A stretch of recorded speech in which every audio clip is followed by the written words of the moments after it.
teman-teman yang ada di Jerman juga. Terima kasih untuk kehadirannya. Alhamdulillahirrahmanirrahim, di bulan yang baik ini kita diberi kesempatan untuk berkumpul bersama di sini untuk bisa belajar bersama. Hari ini kita akan membicarakan tentang survival life instinct. Materinya sendiri adalah Mbak Nafis. Oke. Untuk pertama-tama saya akan membacakan rundown acaranya sendiri ya. Oke. Acaranya sendiri akan diawali oleh pembukaan dan nanti akan dilanjutkan untuk foto bersama, kemudian adalah pemaparan tentang profil Banana, kemudian pembacaan CV, kemudian pemaparan materi, berikutnya tanya jawab, dan terakhir penutup. Seperti itu. Oke. Untuk selanjutnya langsung aja ya. Oke, mari kita buka acara pada siang hari ini dengan bacaan basmalah. Bismillahirrahmanirrahim. Oke. Untuk selanjutnya kita foto bersama dulu ya. Untuk teman-teman yang berkenan boleh untuk open kameranya, kita foto-foto dulu untuk dokumentasi.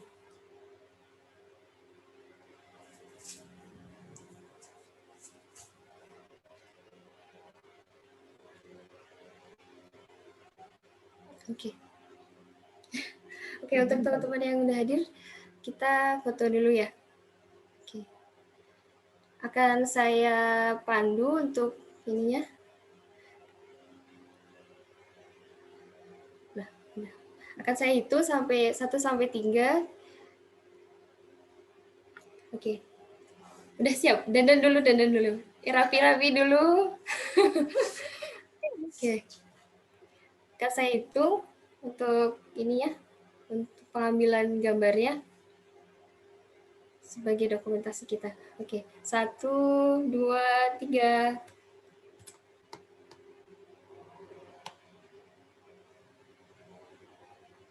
Oke.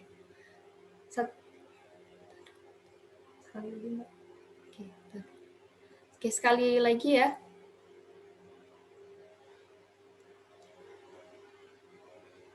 Oke, sekali lagi. 1, 2, 3.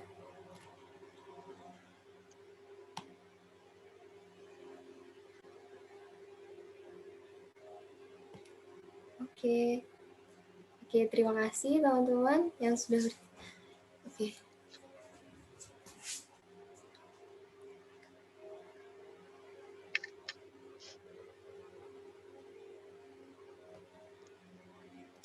Oke, untuk selanjutnya setelah foto bersama adalah penjelasan tentang profil Banana. Siapa sih itu Banana dan apa sih kegiatannya Banana itu juga.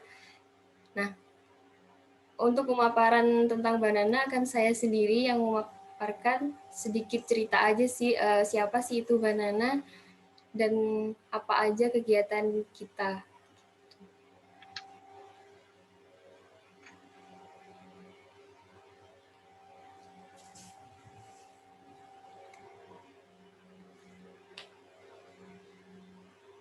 Sebentar ya.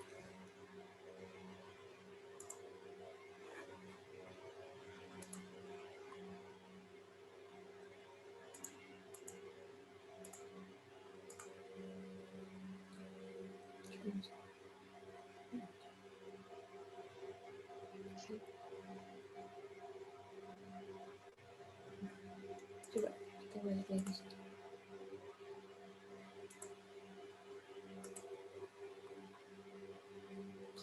Bacain aja. Oh iya. Enggak muncul. Benar nggak muncul. Bentar. Bentar ya, kita share screen dulu untuk ini.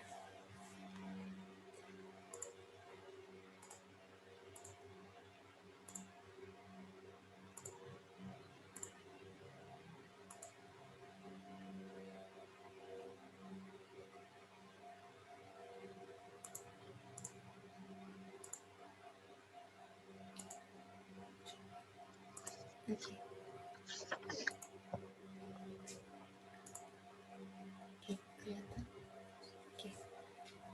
Oke, sedikit cerita aja sih siapa itu Banana dan bagaimana sih kita terbentuk juga sama apa aja kegiatan-kegiatannya kita gitu. Saya sendiri di sini mewakili dari teman-teman Banana semua, mau sedikit cerita profil dari Banana. Banana ini bukan pisang ya, tapi ada kepanjangannya yaitu bermain bersama anak-anak. Nah, Banana Provider adalah sebuah komunitas yang memiliki ketertarikan dan kepedulian dengan tumbuh kembang anak sebagai bentuk kontribusi kami pada masyarakat dengan memberikan penguatan dan dukungan kepada orang tua dalam mempersiapkan generasi muda. Kami sendiri sudah ada itu sejak tahun 2015. Kami sudah bersentuhan dengan ratusan anak sepanjang berdirinya Banana. Jadi dari tahun 2015 sampai sekarang kurang lebih juga sekitar 5 tahun, 5 sampai 6 tahun. Nah, kami memiliki beberapa program. Programnya itu ada Anggondolan, Kids Corner, Survival Egg, dan Seminar Parenting. Oke, lanjut.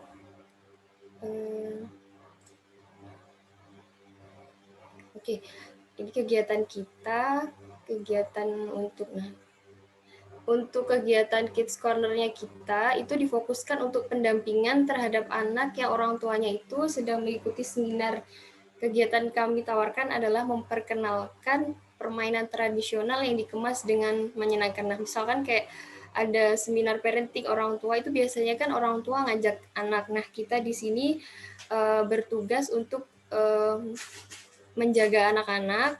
Nah, di situ kita tidak hanya sekedar menjaga atau mengawasi, di situ kita juga memberikan kegiatannya sendiri kita fokuskan itu menggunakan permainan tradisional yang kita kemas itu semenarik mungkin. Selain itu juga misi kita juga untuk memperkenalkan lagi tentang permainan tradisional itu agar anak-anak juga mengenal lagi tentang permainan tradisional. Nah, selanjutnya itu ada seminar parenting. Seminar parenting program ini ditujukan kepada orang tua untuk memberikan informasi baru tentang pola pengasuhan sesuai untuk anak. Untuk selanjutnya, nah ini Anggondolan. Anggondolan adalah program kegiatan sosial yang rutin dilaksanakan di beberapa lokasi. Kegiatan ini difokuskan untuk mengembangkan potensi anak. Kegiatan yang kami miliki pun sangat beragam. Nah, kegiatannya pun memang sering kita lakukan itu di desa-desa atau di kota-kota yang mana itu anak-anak itu belum mendapatkan fasilitas untuk mereka bisa berkumpul bersama seperti itu. Jadi di Malang basisnya kita di situ itu dulu banyak sekali anak-anak yang tidak memiliki kegiatan. Mereka kegiatannya hanya sendiri-sendiri seperti hanya di rumah main HP, game. Nah, misi kita di sini dengan program ini kita pengen anak-anak ini bisa berkumpul bersama, bisa bermain dan belajar bersama yang kegiatannya itu bisa bermanfaat untuk bersama. Jadi tujuannya juga agar mereka itu bisa saling bersosialisasi dan saling mengenal satu sama lain seperti itu. Kurang lebih Anggondolan ini kegiatan yang kita lakukan ada di 4 tempat. 3 tempat. Sorry. Oke, selanjutnya Survival Egg. Nah, Survival Egg ini adalah program ini bermaksud untuk mengajak anak merasakan langsung bagaimana cara bertahan hidup di tengah keterbatasan, seperti mengajak anak-anak belajar bertahan hidup di tengah hutan. Nah, di sini juga itu kita mengajak anak-anak untuk belajar bagaimana sih caranya untuk bisa bertahan hidup. Mungkin masih relate dengan judul yang akan kita bahas hari ini. Nah, di sini pun juga kita mengajarkannya hal-hal yang sederhana, bagaimana kita harus bisa saling bekerja sama dengan teman, dan bagaimana sih kita agar bisa untuk tetap survive. Misalkan kayak kita lapar, apa sih yang harus kita lakukan ketika kita merasa lapar kayak gitu. Nah, tapi kita juga memfasilitasi mereka selain mengajarkan anak-anak untuk bisa untuk survive. Contohnya misalkan kayak di sini kita mengajarkan anak-anak untuk belajar masak sederhana, misalkan belajar masak sayur, mie juga seperti itu. Dan bagaimana mereka bisa menyelesaikan beberapa tantangan yang sudah kita buat seperti itu. Ini beberapa portofolio yang sudah pernah kita lakukan.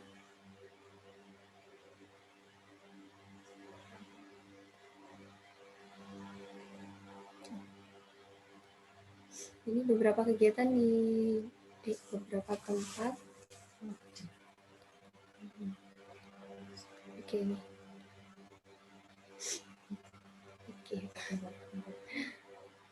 Oke, itu aja sih dari saya tentang sedikit pengenalan tentang Banana. Jika ada yang ingin tahu lebih lanjut bisa menghubungi nomor di sini atau kunjungi Instagram kita juga bisa. Nah, bisa di-follow juga Banana Instagramnya dengan nama bananateam.id gitu. Oke. Terima kasih untuk ini untuk perhatiannya.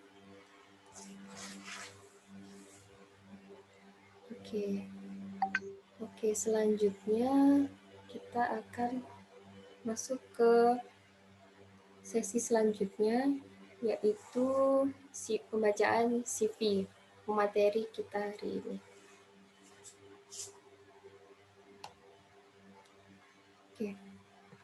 Oke, pemateri kita hari ini seseorang yang sangat luar biasa menurut saya, menginspirasi banyak hal untuk saya pribadi. Kakak kami, kakak kita juga di Banana juga.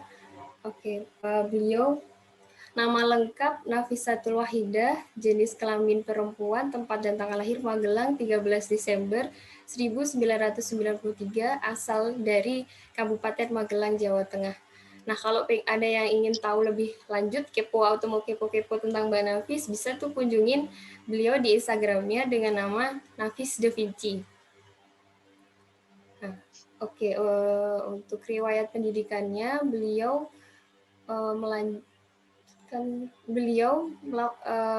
melanjutkan sekolah S1-nya di Fakultas Psikologi UIN Maulana Malik Ibrahim Malang dengan jurusan psikologi. Beliau lulus di tahun 2005, kemudian mengambil pendidikan kesehatan dan keperawatan. Programnya sendiri namanya Ausbildung dari tahun 2018 sampai 2021. Sampai sekarang ya, Mbak? Oke, untuk selanjutnya penghargaan yang pernah diraih, Mbak Nafis pernah menjadi juara 1 ajang kesastraan harmoni yang diadakan oleh UIN Malang, dan kemudian juga pernah menjadi juara 2 lomba karya tulis ilmiah yang diadakan oleh UIN Malang juga. Selanjutnya pernah menjadi juara 1 Musabakoh karya tulis ilmiah Al-Quran, juara 1 lomba menulis blog Muktamar Muhammadiyah. Jadi beliau itu memang sudah sangat keren sekali untuk menjadi seorang penulis. Banyak banget penghargaan yang sudah diraih. Nah, dari situ juga saya mendapatkan banyak inspirasi juga dari beliau. Terus berikut.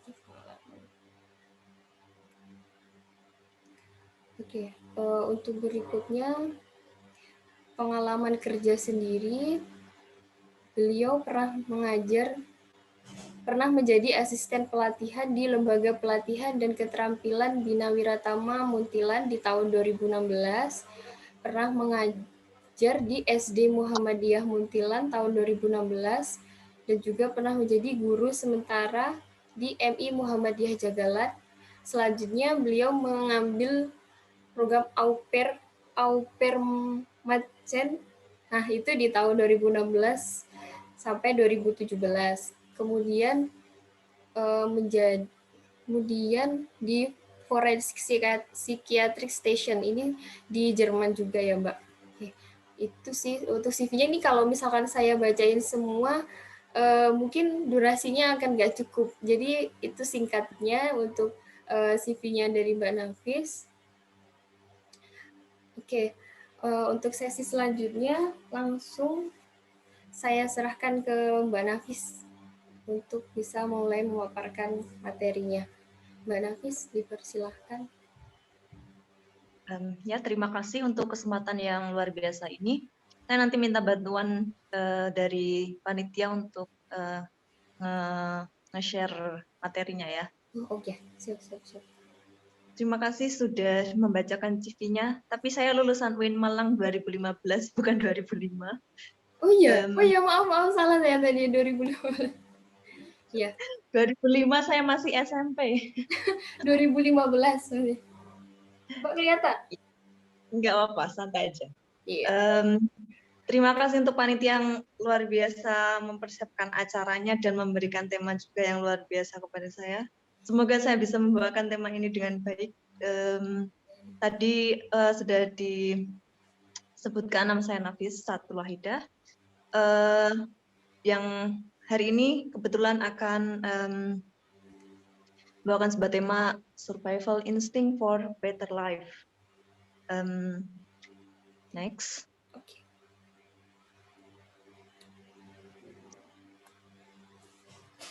Selanjutnya. Iya. Ya. Jadi tim panitia memberikan kepada saya tema tersebut dengan tujuan memberikan pengetahuan serta pengembangan kemampuan untuk bertahan hidup. Selanjutnya juga ada tujuan untuk mengaktifasi kemampuan resiliensi. Dengan materi yang akan dipaparkan ke slide-slide selanjutnya itu tentang kemampuan beradaptasi di luar negeri, hal-hal yang dibutuhkan saat di lingkungan baru, dan bagaimana itu bisa memiliki resiliensi yang tinggi. Apa itu resiliensi? Itu kalau dalam ilmu psikologi didefinisikan sebagai keberhasilan seseorang dalam beradaptasi dengan kondisi yang tidak menyenangkan atau buruk. Nah, itu semua yang sudah disiapkan oleh panitia dan saya mencoba untuk menata atau membagi dalam beberapa slide yang ke depan ini. Jadi sebenarnya untuk namanya kemampuan beradaptasi itu kan secara manusiawi itu semua itu bisa, baik dari makhluk hidup, hewan, tumbuhan, maupun manusia sendiri. Apalagi manusia yang dikasih karunia akal itu kan mendapatkan kemampuan atau anugerah yang luar biasa untuk beradaptasi dalam situasi apapun, karena sudah memiliki akal. Contohnya kalau adaptasi di tanaman ya, kalau pas musim gugur itu kan kebanyakan daun-daunnya meranggas. Terus sebelum menjelang winter atau musim salju karena tenaganya itu biar disimpan selama hibernasi selama winter beberapa bulan. Jadi pohon pun juga beradaptasi dengan cuaca yang ada. Sehingga dia bisa bertahan hidup untuk melewati winter yang sebenarnya itu tidak mudah untuk semua makhluk hidup kalau saya boleh katakan. Selanjutnya hewan. Hewan juga beradaptasi. Di antaranya contohnya kalau winter itu burung-burung khas yang ada contohnya di Eropa itu ada namanya stork, itu saya nggak tahu bahasa Indonesianya apa. Dia itu terbang ke selatan, ke Afrika atau ke daerah Australia untuk menghangatkan diri. Dia nggak mau tinggal di Jerman karena terlalu dingin kondisinya sampai minus-minus. Sehingga dia beradaptasi dengan cara menempuh puluhan ribu kilometer untuk bisa sampai ke negeri yang lebih hangat daripada Jerman contohnya. Dan manusia sendiri hari-hari ini juga sedang diuji untuk beradaptasi dengan sesuatu hal yang belum pernah ada sebelumnya, yaitu pandemi. Dan pandemi itu kalau nggak salah satu momen yang terjadi 1 abad sekali. Yang dulu terakhir kalau nggak salah pas wabah dari Spanyol itu sekitar tahun 1908 atau 20-an itu juga pernah ada kejadian yang sama. Dan manusia juga beradaptasi untuk bagaimana caranya kita bisa survive untuk menghadapi pandemi ini. Nah, di sini yang akan saya bahas lebih pada kemampuan beradaptasi di luar negeri. Adaptasi sendiri, di sini saya ingin mengambil atau lebih fokus dari segi psikologi, karena background saya sendiri ada psikologi. Ya, ini adaptasi adalah kemampuan seseorang untuk belajar dan berubah. Di situ termasuk di dalamnya ada penyesuaian diri dan penyesuaian sosial. Nah, apa itu penyesuaian diri? Di situ ada proses dari menerima diri sendiri, menerima kekurangan maupun kelebihan. Nah, ketika orang gagal menyelesaikan diri, maka yang terjadi adalah cemas, rasa bersalah, rasa tidak puas, dan mengeluh akan nasib yang dialami. Dan namanya adaptasi itu terjadi bahkan setiap hari. Selalu ada mungkin peristiwa-peristiwa baru yang terjadi dalam hidup kita yang mungkin kita sama sekali nggak pernah menyangkanya, dan kita dituntut oleh keadaan untuk segera menyesuaikan diri, segera mengambil tindakan apa yang harus saya lakukan, contohnya ketika saya sakit atau lain sebagainya. Nah, kemudian ada penyesuaian sosial. Di sini ada bagaimana hubungan dengan lingkungan tempat tinggal dan interaksi sosial dengan sesama lainnya. Contohnya kalau di luar negeri kan kita bertemu dengan banyak orang dari berbagai negara dengan berbagai macam sifat, latar belakang, dan karakter. Dan bagaimana caranya kita beradaptasi dengan berbagai macam orang tersebut, yang pastinya itu membutuhkan waktu juga yang tidak mudah. Selanjutnya, nah, apa saja sih hal-hal yang dibutuhkan saat berada di lingkungan baru? Ini saya sempat mengumpulkan dari beberapa yang sudah saya selama pengalaman 5 tahun di Jerman ini. Pertama yaitu mengenali diri sendiri dan memiliki tujuan jelas. Ketika kita sudah mengenali diri sendiri, contohnya kita tahu apa kelebihan kita tahu apa kelemahan kita. Dari situ kita mencoba memetakan ada peluangnya di mana, ada tantangannya di mana, apa yang harus saya pelajari gitu. Contohnya saya dulu merasa setelah SMA itu nilai bahasa Inggris saya kan sangat jelek ya. Jadi kemampuan bahasa saya sangat rendah sehingga saya tahu kekurangan saya. Kemudian setelah kuliah saya coba ikut les bahasa Inggris di Pare. Nah, itu salah satunya untuk bagaimana caranya kita punya step atau tindakan ketika kita tahu kekurangan kita untuk kemudian agar memiliki agar bisa mencapai apa yang kita ciptakan gitu ya. Kita juga harus di situ memiliki tujuan yang jelas. Contohnya pengen ke luar negeri, berarti stepnya harus bisa bahasa Inggris atau bahasa Jerman atau apa bahasa yang di luar negeri dipakai gitu ya.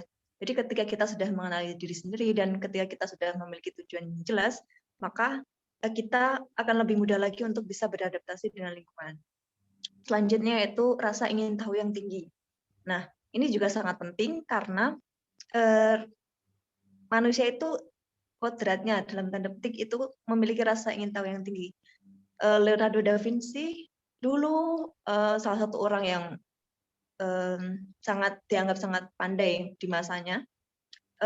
Dia menuliskan tentang curiosity. Itu satu hal dasar yang dimiliki manusia sejak bayi. Dia punya fitrah untuk memiliki keingintahuan yang tinggi.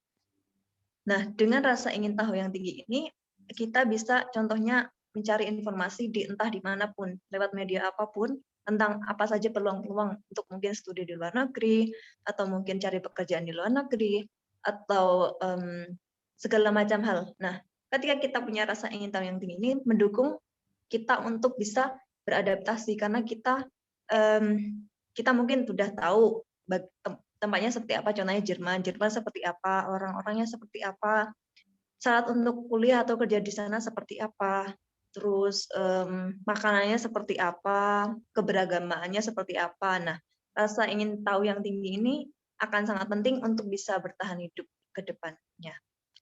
Selanjutnya ada menjaga motivasi. Nah, ini tantangan yang luar biasa menjaga motivasi ini, karena namanya menjaga motivasi itu kan, motivasi setiap orang itu kan nggak selalu naik terus ya. Ada masa di mana dia sangat di titik terendah, ada masa dia di tengah-tengah, ada masa Gimana ketika bosan dan lain sebagainya itu selalu ada dan itu sangat manusiawi. Karena karena disinilah tantangan kita agar ketika memiliki tujuan yang jelas, maka kita bisa terus menjaga motivasi kita untuk selalu berkiblat atau bertujuan kepada apa yang ingin kita capai gitu. Nah, setelah menjaga motivasi, kita yang paling pasti sikap yang diperlukan untuk bisa beradaptasi di luar negeri itu jangan malu untuk bertanya apapun itu. Kolega saya sempat bilang keine dumme Frage, also nggak ada pertanyaan yang bodoh tuh nggak ada. Seremeh apapun bisa ditanyakan. Itu saya lakukan ketika saya juga belajar bahasa Jerman karena saya itu merasa ketika saya belajar bahasa Jerman tuh kayak bayi lagi. Kenapa? Karena setiap huruf, tiap kata-kata, kosakata baru tuh saya tanya lagi, ini apa ya artinya? Maksudnya apa? Oh ini makanan apa? Nggak pernah dengar dan lain sebagainya. Dan kita tanya aja. Dan orang Jerman biasanya yang ditanya itu sangat senang ketika mereka ngasih tahu, oh ini maksudnya ini loh, ini loh. Nah, mereka tuh biasanya sangat open dan sangat welcome ketika kita tanya. Nah, dan mereka lebih senang kalau kita tanya daripada kita diam. Karena kalau di Jerman contohnya, kalau kita diam itu dianggapnya sudah paham. Jangan sampai kita sebenarnya nggak paham tapi dianggap paham. Nah, itu kan malah mencelakakan kita nanti di belakang. Jadi ketika ada tugas, pembagian tugas atau apa gitu kan, kita juga harus paham nih tugasnya mau apa, jangan sampai salah melakukan yang seharusnya dilakukan. Jadi apapun itu jangan malu untuk bertanya. Karena kalau malu bertanya susah di jalan katanya orang-orang. Nah, selanjutnya Anda open minded dengan segala hal yang baru yang ditemui. Ya, kalau kita melihat itu kan sebagai tanda kutip orang dari bangsa timur ketika datang ke bangsa barat itu kan ibaratnya dunia itu berbeda 180 derajat ya. Sebenarnya enggak total berbeda 180 derajat karena nilai-nilai manusiawinya masih universal. Ketika orang ramah pasti akan dibalas dengan ramah. Ketika orang menghormati maka akan dibalas dengan menghormati. Tapi ada hal-hal yang memang dari karakter atau dari ini berbeda sekali. Contohnya ketika bagaimana orang Jerman menghargai waktu. Terlambat sampai 1 atau 5 menit aja itu sudah sesuatu yang sangat memalukan. Bahkan kalau di Jerman itu transportasinya hitungannya menit atau detik. Jadi ketika di situ tertulis kurang 1 menit gitu ya keretanya berangkat, ya kalau ketinggalan 1 menit ya udah wassalam, nggak bisa, walaupun udah beli tiket kereta mahal ya udah ketinggal gitu. Jadi ini juga apa namanya salah satu contoh di luar negeri. Selanjutnya ada selalu minta feedback dari orang sekitar kita. Nah ini saya banyak temui lebih di Jerman, yang orang Jerman sendiri di sini kelihatannya lebih direct daripada kita orang Timur yang kita lebih sopan dan lebih menghormati orang sehingga kita kalau memberikan feedback kepada orang lain itu agak nggak enak gitu. Nah sebenarnya nggak enak ini juga sebenarnya satu sisi bagus tapi satu sisi juga kita jadi nggak bisa berubah atau kita jadi nggak bisa mungkin ada dari perilaku kita yang nggak benar atau apa gitu, tapi orangnya sungkan mau ngasih tahu atau apa. Nah itu nanti kan itu akan terus dilakukan terus, padahal itu sebenarnya nggak bagus. Nah itu sebenarnya feedback itu sangat penting. Barangkali orang yang melakukan itu nggak tahu kalau dia itu salah atau barangkali yang dilakukannya itu kurang apa, tapi kita nggak mau memberikan feedback atau ngasih tahu. Nah itu akan selanjutnya juga akan perilaku itu akan terus ada kalau kita nggak mau ngasih feedback ke orang lain bahwa itu barusan contohnya dibicarain terus ada apa yang nggak mengenakan hati atau apa terus nggak dibilangin lagi ke orangnya, itu kan mungkin orang lain akan mengulangi lagi kepada teman-teman dan itu juga mungkin akan menyakiti gitu kalau diterus-teruskan. Jadi feedback itu sebenarnya sangat penting yang mungkin perlu kita perlu kita pupuk lagi bagaimana agar bisa meningkatkan juga perilaku yang baik dari kita maupun teman-teman kita. Selanjutnya ada juga untuk yang dibutuhkan di lingkungan baru yaitu mencari sebanyak-banyaknya info tentang tempat baru. Nah ya itu seperti yang sudah saya sebutkan tadi. di sini sangat penting karena kalau kita nggak mencari info sebanyak-banyaknya, itu fatal kadang terjadinya. Contohnya ada kayak peraturan-peraturan tentang makanan yang sebaiknya jangan dibawa ketika di pesawat. Itu kemarin yang baru rame di Jerman itu, ada orang ngirim di pos itu atau entah di bandara juga itu ketahuan membawa durian. Nah, durian ini kan bagi orang bangsa kita atau bangsa Timur yang tempat di mana durian itu ada kan sesuatu yang enak banget gitu ya. Tapi bagi orang Barat itu tuh kayak di sini sebutnya stinkfruit atau buah yang bau. Jadi mereka tuh nggak betah dengan bau itu sampai sampai karena ada kan itu baunya sangat menyengat ya dan sampai ada polisi begitu banyak, ada tim apa gitu untuk mengevakuasi ini ada barang apa di dalamnya, takutnya ada apa-apa gitu kan. Jadi contohnya sebelum kita terbang ke luar negeri atau mengirimkan sesuatu, kita cari tahu dulu, ini boleh nggak dikirim atau lain sebagainya.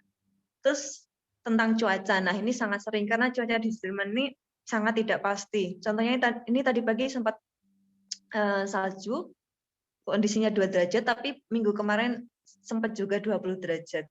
Kadang-kadang kalau salah kostum ya berarti kedinginan di luar. Jadi kita harus benar-benar cari info itu bahkan setiap hari. Apalagi kalau April ini cuacanya nggak pasti antara musim semi dengan musim winternya udah selesai atau belum gitu ya. Terus budaya dan aturan itu juga sangat penting untuk diketahui karena contohnya kalau di sini kalau di Jerman contohnya transportasinya nggak ada ini ya apa namanya kita ada tempat gitu buat beli tiket buat kalau mau naik transportasi. Nah di situ biasanya nggak pas kita beli atau enggak itu nggak dicek. Nah tapi ketika di atas transportasi atau di atas kereta gitu biasanya kadang ada pengecekan. Cuman kadang-kadang iya kadang-kadang enggak. Jadi boleh naik kereta atau apa selagi nggak ada pengecekan ya bisa selamat. Kalau ada pengecekan ya bisa kalau nggak bawa tiket bisa sampai denda 60 euro atau 100 euro. Jadi aturan tuh juga kita harus patuhi. Termasuk aturan-aturan lain di Jerman atau di luar negeri yang lain yang sebaiknya kita harus cari tahu info sebanyak dulu sebelum kita melakukan sesuatu karena setiap negara itu biasanya punya aturan atau budaya tersendiri. Kemudian yang paling penting juga mencari sebanyak-banyaknya teman, terutama yang dari Indonesia. Terus kita juga bisa memiliki daftar nomor serta alamat darurat ketika terjadi apa-apa dengan kita. Harus siap siaga dengan apapun itu. Kan kita nggak tahu ya kondisinya gitu, apakah akan sehat terus, ataukah suatu saat juga sakit, atau kalau ada contoh habis kecurian atau apa. Nah, kita harus atau ada mau titip sesuatu ke Indonesia atau dari Indonesia ke Jerman, contohnya gitu, itu ada kalau kita punya teman atau networking yang bagus, itu sangat bisa bertransaksi di Jerman ini. Contohnya juga kalau sebagai anak baru yang baru ke Jerman itu kan kebanyakan masih nggak tahu banyak hal. Nah, ini juga penting ketika kita bisa bertanya pada orang-orang yang lebih tahu.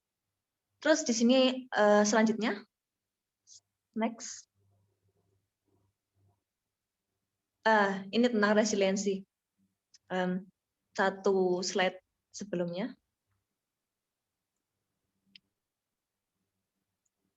Ya, apa itu resiliensi? Resiliensi merupakan keberhasilan seseorang dalam beradaptasi dengan kondisi yang tidak menyenangkan atau buruk. Ini dicetuskan sama Garmezi tahun 1991. Selanjutnya. Jadi kalau resiliensi dalam ilmu psikologi itu semacam sudah menjadi kayak apa tuh namanya? Konsep yang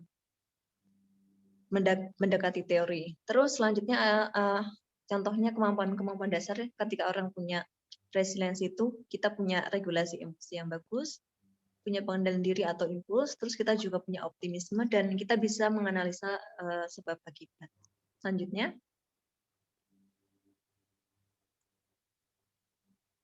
Next. Nah, apa saja aspek atau dimensinya nih? Contohnya dimulai dari fleksibilitas untuk mengatasi perubahan dan tantangan. Bagaimana dengan kondisi yang sedang melanda kita, mungkin kondisi buruk apapun, kita bisa fleksibel untuk bersikap dan berubah. Terus Di situ juga ada aspek lainnya, terutama dari dukungan dari keluarga dan lingkungan sosial ini sangat penting, luar biasa penting. Karena kalau sebagai orang asing di negeri orang, dan ketika kita punya masalah, tapi kita nggak punya dukungan dari keluarga dan lingkungan sosial, ini sangat membahayakan. Karena ketika kita posisinya sendiri dan contohnya sendiri dan tidak ada apa namanya yang membantu atau yang bisa ikut menenangkan kita, itu akan sangat berat, minimal bagi psikis kita sendiri. Contohnya itu ada contoh yang cukup mengerikan, itu sebenarnya ada juga kisah anak Indonesia yang di Jerman. Karena di Jerman itu tantangan hidupnya juga tidak mudah. Terus ternyata mungkin dari keluarga dari Indonesia punya tuntutan yang sangat tinggi untuk harus bisa lulus dari Jerman. Nah, ketika ada tekanan dari keluarga di Indonesia, terus juga ada tekanan dari universitasnya atau dari lingkungan sekitarnya, kemudian ada anak Indonesia di situ juga yang bunuh diri. Jadi dukungan dari keluarga atau lingkungan sosial ini sangat luar biasa penting. Selanjutnya ada pengaruh spiritual keyakinan terhadap Tuhan. Ini juga luar biasa penting karena kalau kita kehilangan ini, hidup kita tuh kayak kosong gitu, nggak bernyawa. Dan semakin tinggi tingkat spiritual atau keyakinan kita terhadap Tuhan bahwa semua yang terjadi itu adalah yang terbaik, maka kita akan semakin bisa menghadapi masalah apapun itu yang menghampiri kita. Dan di sini aspek selanjutnya ada memiliki kehidupan yang berorientasi pada tujuan. Oke, next. Nah, ini contoh-contoh mental resilience. Ada kayak like yourself, count on friends, ask for help. Jadi jangan malu bertanya, jangan malu minta bantuan, dare to say no. Memberikan diri untuk bilang no atau tidak ketika kita memang nggak suka atau tidak setuju atau tidak mau melakukan sesuatu yang diharapkan oleh orang lain kepada kita. Terus beradaptasi untuk berubah, mencoba sesuatu yang baru, selalu bisa menghikmahi kejadian-kejadian buruk dengan sesuatu yang baik, relax dan let go, dan nah itu get fit dengan olahraga dan lain sebagainya. Oke, selanjutnya. Nah, ini salah satu yang sangat terkenal ketika orang mungkin memulai suatu perubahan, entah kemana atau bagaimana. Life begins. Aduh, bahasa Inggris saya itu sangat luar biasa kacau karena sudah 5 tahun tidak digunakan. Life begins at the end of your comfort zone. Itu yang mencetuskan Neale Donald Walsh. Beliau itu mantan US Army yang juga seorang penulis buku dan kayak buku-buku spiritual gitu kalau nggak salah. Yang artinya kalau nggak salah, hidup dimulai di akhir zona nyamannya. Atau ya mungkin bisa diartikan secara kasarnya seperti itu. Jadi setelah di Jerman itu saya sadar bahwa ada banyak comfort zone atau zona nyaman atau semacam privilege ya. Kalau yang kata yang baru-baru ini sangat hits atau hak istimewa selama di Indonesia yang sebenarnya tidak saya sadari. Kalau saya cari kemarin sempat apa sih sebenarnya privilege itu hak istimewa yang didapat oleh seseorang yang lahir dari kalangan keluarga elit atau keluarga dengan ras atau golongan masyarakat, serta hak istimewa yang dapat dimiliki oleh orang-orang yang berhasil mencapai jabatan lebih tinggi. Nah, di sini yang saya ingin tekankan, privilege di sini hak istimewa kepada ras atau golongan masyarakat ya.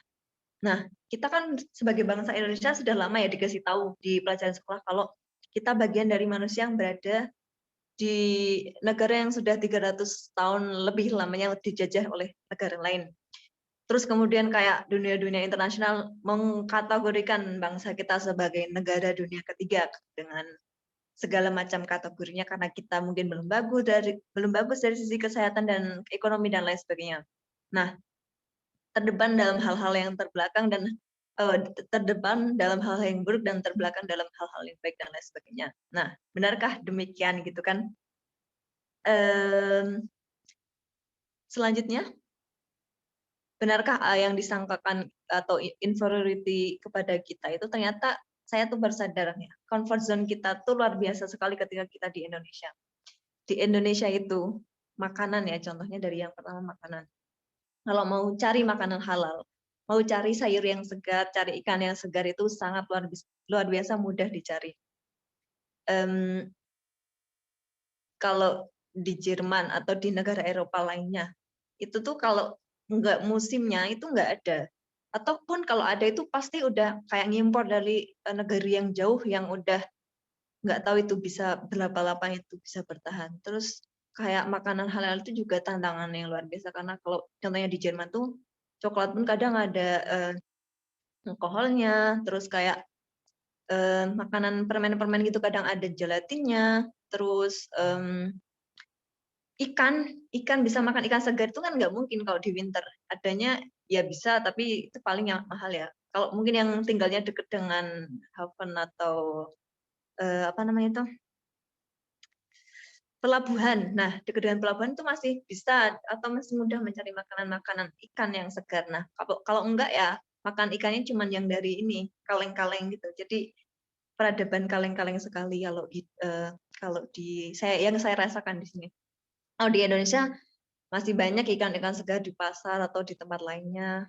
Dan yang paling ini lagi yang lagi hits juga di Indonesia kan mau makan ya tinggal pesen online, terus kita tinggal nunggu di rumah. Lah kalau di luar negeri ya kita harus masak sendiri. Pun kalau di Jerman sendiri pun tidak ada yang namanya pembantu atau di sini tuh orang-orang sangat mandiri. Jadi jarang bahkan nggak saya belum pernah ketemu orang yang punya pembantu di Jerman. Jadi mereka hidupnya tuh sangat mandiri dan ya karena di sini tuh biaya hidup juga sangat luar biasa mahal. Terus yang kedua bahasa. Bahasa itu di Indonesia ternyata ada lebih dari 700 bahasa daerah dan disatukan oleh bahasa Indonesia. Bahasa Indonesia. Nah, kalau kita di luar negeri itu kita benar-benar harus berjuang belajar bahasa asing karena tantangannya kalau kita salah paham dalam komunikasi atau tidak bisa berkomunikasi dengan bahasa yang digunakan di situ, kita nggak bisa bersosialisasi dengan baik di situ dan membuat kita mungkin merasa kesepian karena nggak ada yang mau ngobrol sama kita atau ada yang salah dari yang kita lakukan karena kita nggak memahami bahasanya dengan baik, entah sulit untuk dapat pekerjaan atau tidak bisa sekolah, itu juga salah satu tantangan ketika kita berada di luar negeri. Terus agama itu kan kalau di Indonesia itu kan Islam mayoritas ya, dan Islam di Indonesia juga yang terbesar di dunia. Nah di luar negeri bagaimana caranya kita dalam kondisi yang minoritas ini tetap bisa mempertahankan agama kita dengan baik gitu ya. Itu juga tantangan yang luar biasa sekali. Apalagi di Jerman ini yang dalam tanda kutip rasismenya sebenarnya luar biasa tinggi. Tapi sebenarnya orangnya tuh sangat open atau menghormati yang lainnya. Tapi ada situasi atau kondisi atau orang-orang tertentu yang memang nggak suka dengan orang-orang Muslim gitu. Jadi pasti kadang ada tantangan tentang rasisme ini. Yang mungkin teman-teman masih ingat kalau satu hal dengan rasisme ini dulu namanya itu Mesut Ozil, salah satu pemain nasional sepak bola Jerman itu juga keluar dari timnas Jerman karena masalah rasisme. Selanjutnya bagaimana kita mempertahankan diri agar tidak terpengaruh pergaulan bebas dan alkohol, karena teman-teman saya sendiri contohnya tuh setiap akhir pekan 1 minggu gitu ya biasanya kalau nggak ada corona ya pada party gitu, minum-minum di klub dan lain sebagainya. Terus jam puasanya juga relatif stabil ya kalau di Indonesia itu. Kalau di Jerman contohnya, kalau di summer itu yang sempat saya rasakan 5 tahun lalu atau 4 tahun lalu itu, jam berapa ya? Setengah 10 atau 10 malam itu baru buka puasa, terus setengah 12 atau jam 12 itu baru isya. Terus jam 3 udah ini lagi, udah harus imsak lagi. Udah. Jadi itu bagaimana kita mengatur, memanajemen semuanya untuk urusan agama ini juga tidak mudah. Terus tentang kesehatan. Nah, kalau kesehatan yang seperti yang tadi sudah saya sebutkan, kalau di Indonesia kan ada orang-orang banyak keluarga yang peduli dan membantu apapun kondisinya. Kalau kita di luar negeri itu kan kita juga nggak mau karena di sini hidupnya individualitas gitu ya tinggi ya. Jadi kita juga sungkan sebagai orang timur untuk merepotkan orang lain gitu. Jadi ada dilema ketika kita mau minta tolong pada orang lain juga gitu. Selanjutnya. Nah, ini perjalanan saya dalam 3 poin dari 15 April 2016 sampai 15 April 2021. Saya dulu ngeplannya itu cuma 2 tahun di Jerman, tapi ternyata sampai 5 tahun pun saya belum mencapai apa yang ingin saya tuju. Saya mulai dulu dari au pair, itu program exchange atau program, apa namanya, kita tinggal di family Jerman, terus kita kayak jadi kakak asuh di situ, kita mengasuh anaknya, menemani main yang paling kecil biasanya. Kita tinggal di situ, tinggal gratis, makan gratis, kalau mereka, hiburan kita kadang juga diajak hiburan. Yang paling bagus di situ karena kita bisa tahu, bagaimana sih pengasuhan anak ala orang Jerman. Nah, itu dulu yang saya apa ya, saya tertarik sehingga saya memilih ikut program au pair ini, karena kalau ibaratnya keluarga itu adalah satu organisasi terkecil dalam suatu masyarakat, suatu negara. Kalau kita tahu bagaimana pengasuhan anaknya sejak kecil, kita tahu bagaimana orang-orangnya di masa depan. Nah, saya tertarik ikut au pair karena di situ ada salah satunya gimana parenting ala orang Jerman, yang saya teliti selama 1 tahun ketika saya mengikuti au pair. Dari 2016 sampai 2017. Selanjutnya saya ikut program FSJ, itu kalau dalam bahasa Jerman, atau Freiwillige Sozialen Jahr.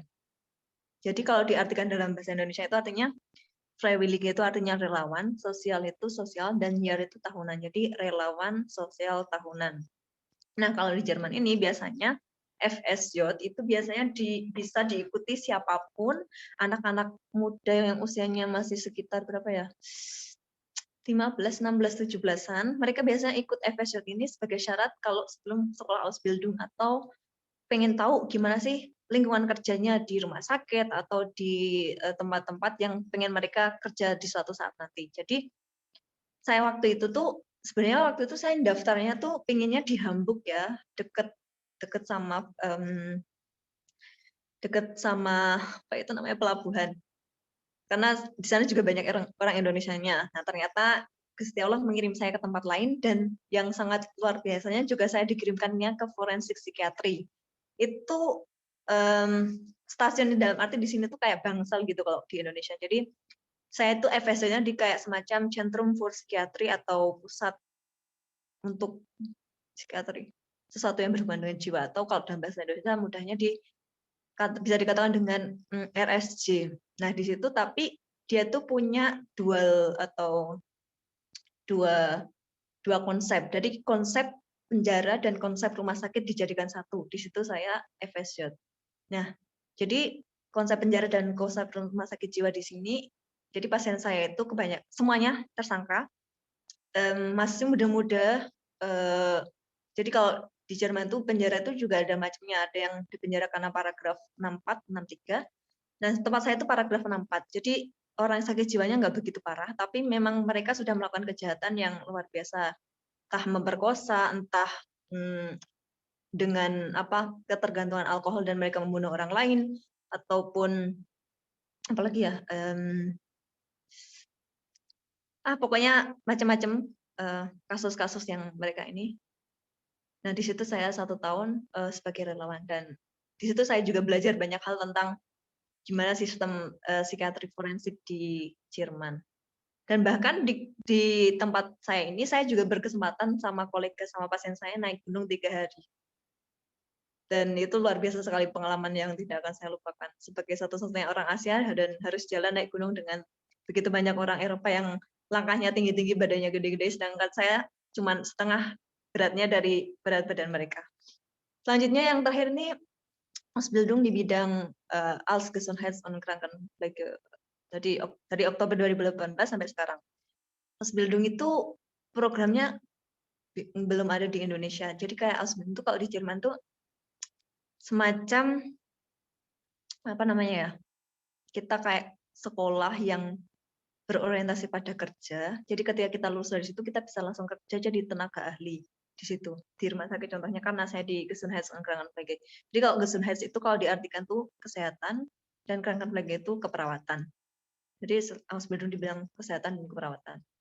Nah, itu juga luar biasa sekali karena di situ saya belajar tentang sistem kesehatan di Jerman. Entah dari rumah sakitnya, entah dari sistem BPJS gitu ya dalam tanda petik, atau asuransinya. Dan di Jerman itu semua wajib punya asuransi kesehatan. Jadi ketika mereka ke rumah sakit juga mereka nggak bayar lagi, kecuali mereka punya privat asuransi yang pengen pelayanan lebih lagi gitu ya. Dan kita kalau udah punya asuransi ini, kita bisa kayak kita bisa ke dokter gigi tiap 2 kali dalam setahun untuk bersihin karang dan lain sebagainya, atau kita ke dokter kandungan atau apa, atau kita kalau ke rumah sakit dalam habis kecelakaan atau apa, itu biasanya udah ditanggung semuanya sama asuransi ini. Termasuk kita entah berapa lama di rumah sakit diinapkan, kita juga kita bisa udah ditanggung semuanya. Oke, itu selanjutnya. Nah, ini contoh-contoh kumpulan foto yang sempat saya dokumentasikan.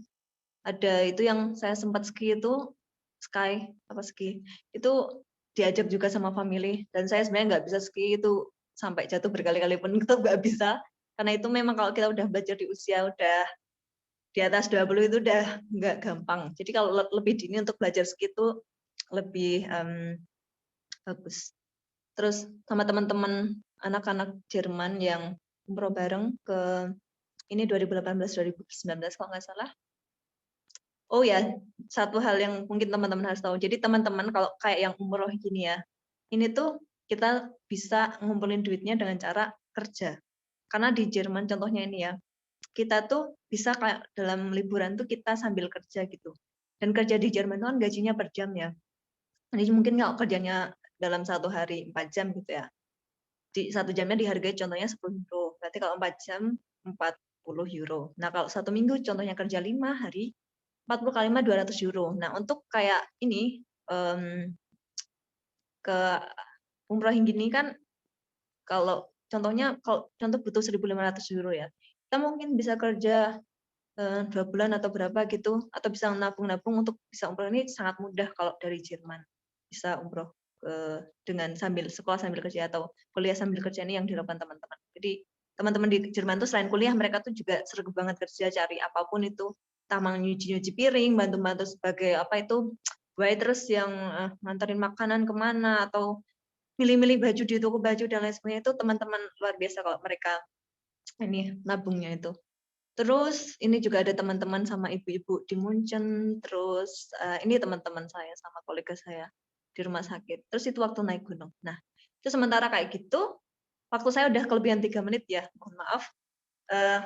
Selanjutnya saya kembalikan kesempatan kepada panitia. Terima kasih.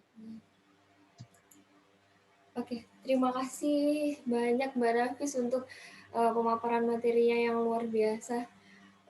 Banyak sekali insight-insight baru yang sebelumnya saya pribadi belum pernah tahu itu. Jadi, ada banyak gambaran ketika kita misalkan juga memutuskan untuk pengen kuliah ke luar negeri, itu banyak sekali hal-hal yang harus dipersiapkan. Salah satunya kita juga harus mengetahui negara yang kita tuju itu culture-nya seperti apa, terus cuacanya juga seperti apa, orang-orangnya juga seperti apa. Nah, itu juga ternyata perlu banyak banget persiapan-persiapan juga yang perlu. Jadi nggak hanya asal untuk berangkat aja nih, banyak hal yang memang perlu untuk dipersiapkan biar nanti ketika kita udah di sana juga nggak kaget ya, istilahnya kayak gitu. Oke. Sebelum masuk ke sesi pertanyaan sih Mbak, saya pengen sedikit sharing dari Mbak Nafis juga. Itu nanti ini juga aku mungkin akan minta juga dari beberapa teman-teman yang di sini untuk sharing pengalaman mungkin ya. Pengen tahu ketika mengalami hal untuk masuk di lingkungan baru, itu hal apa sih yang biasanya mereka lakukan? Karena yang saya tahu tidak semua orang itu mudah untuk beradaptasi di lingkungan baru seperti itu. Mungkin nanti ada beberapa teman-teman yang berkenan untuk sharing pengalaman-pengalamannya, itu sangat ditunggu. Nah, sebelum masuk ke sesi pertanyaan, pengen tahu sendiri sih dari Mbak Nafis dulu ketika memutuskan untuk melanjutkan perjalanan di Jerman, itu hal apa sih yang menurut Mbak Nafis itu rada susah yang dengan kebiasaan yang ada di Indonesia kayak gitu? apa yang dirasakan seperti itu, dan ketika seperti apa yang dilakukan juga di awal-awal di masa di Jerman gitu. Itu sih Mbak. Langsung dijawab ini ya. Ya boleh. Oke. Kebiasaan yang berbeda ya, yang ketika kita Hmm. sebelum di Jerman sama waktu di Jerman ya, yang pertama-tama kali ya. Betul? Ya, Pertanyaannya kayak gitu? ya. Dan apa sih yang Mbak lakukan ketika harus melakukan adaptasi baru tuh, hal apa yang biasanya awal-awal dilakukan ketika menghadapi lingkungan baru yang sangat berbeda seperti di Indonesia?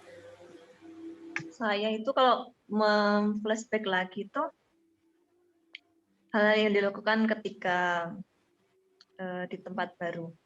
Saya tetap menjadi saya yang sebagai orang Jawa yang menghormati orang lain, dan kita sebisa mungkin semakin kita merasa stay foolish dan stay apa itu katanya ini kan.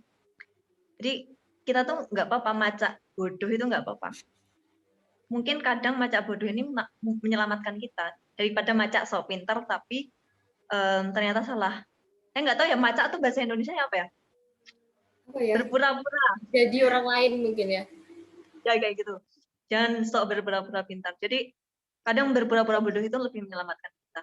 Jadi macak bodoh aja gitu, terus kita kayak selalu tanya, selalu interesting dengan atau tertarik dengan apa yang mereka sedang obrolkan, atau kita selalu tanya aja, dan kita sebisa mungkin selalu membantu. Nah, ketika kita membantu kan mereka merasa wah anak ini udah bagus atau anak ini udah rajin, dan mereka juga pasti akan mau juga membantu kita kalau kita butuh sesuatu atau butuh diajarin apa atau dibantu ngisi apa. Kan kalau di Jerman itu kan urusan birokrasinya luar biasa banyaknya ya, semuanya masih pakai kertas gitu. Dan pokoknya kalau kita stay humble gitu, dan ini pasti kita bisa tetap inilah, bisa membangun hubungan sosial yang baik dengan orang lain. Dan saya sendiri tuh dulu waktu ke Jerman pertama kali, 2 bulan pertama tuh saya ngomongnya nggak pakai bahasa Jerman, saya ngomongnya pakai bahasa Inggris. Terus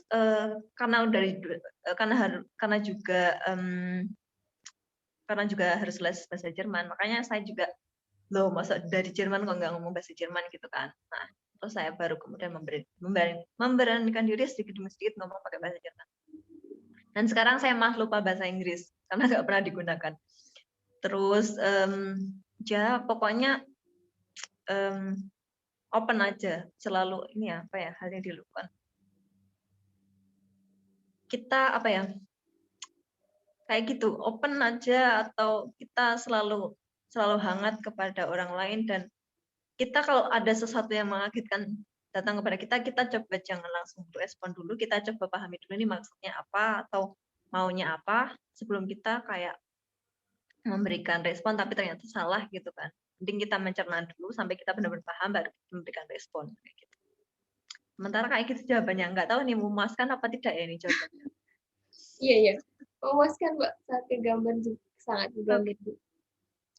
Oke, barangkali ada teman-teman yang mau sharing-sharing juga, boleh kalau ada yang berkenan untuk sharing.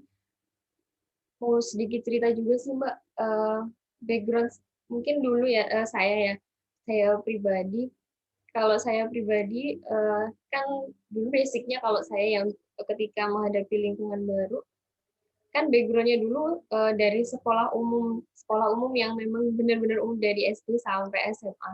Nah, ketika waktu masuk di UIN, nah itu kan basicnya adalah Universitas Islam yang harus di asrama. Itu pertama-tama juga, wah apa nih kayak gitu gitu. Terus lama-lama tuh, oh kok sangat berbeda ya. Di awal-awal tuh sangat merasakan juga susah susah untuk beradaptasi, yang biasanya nggak hidup bareng-bareng dengan orang lain di dalam satu kamar di asrama yang berbanyak orang itu.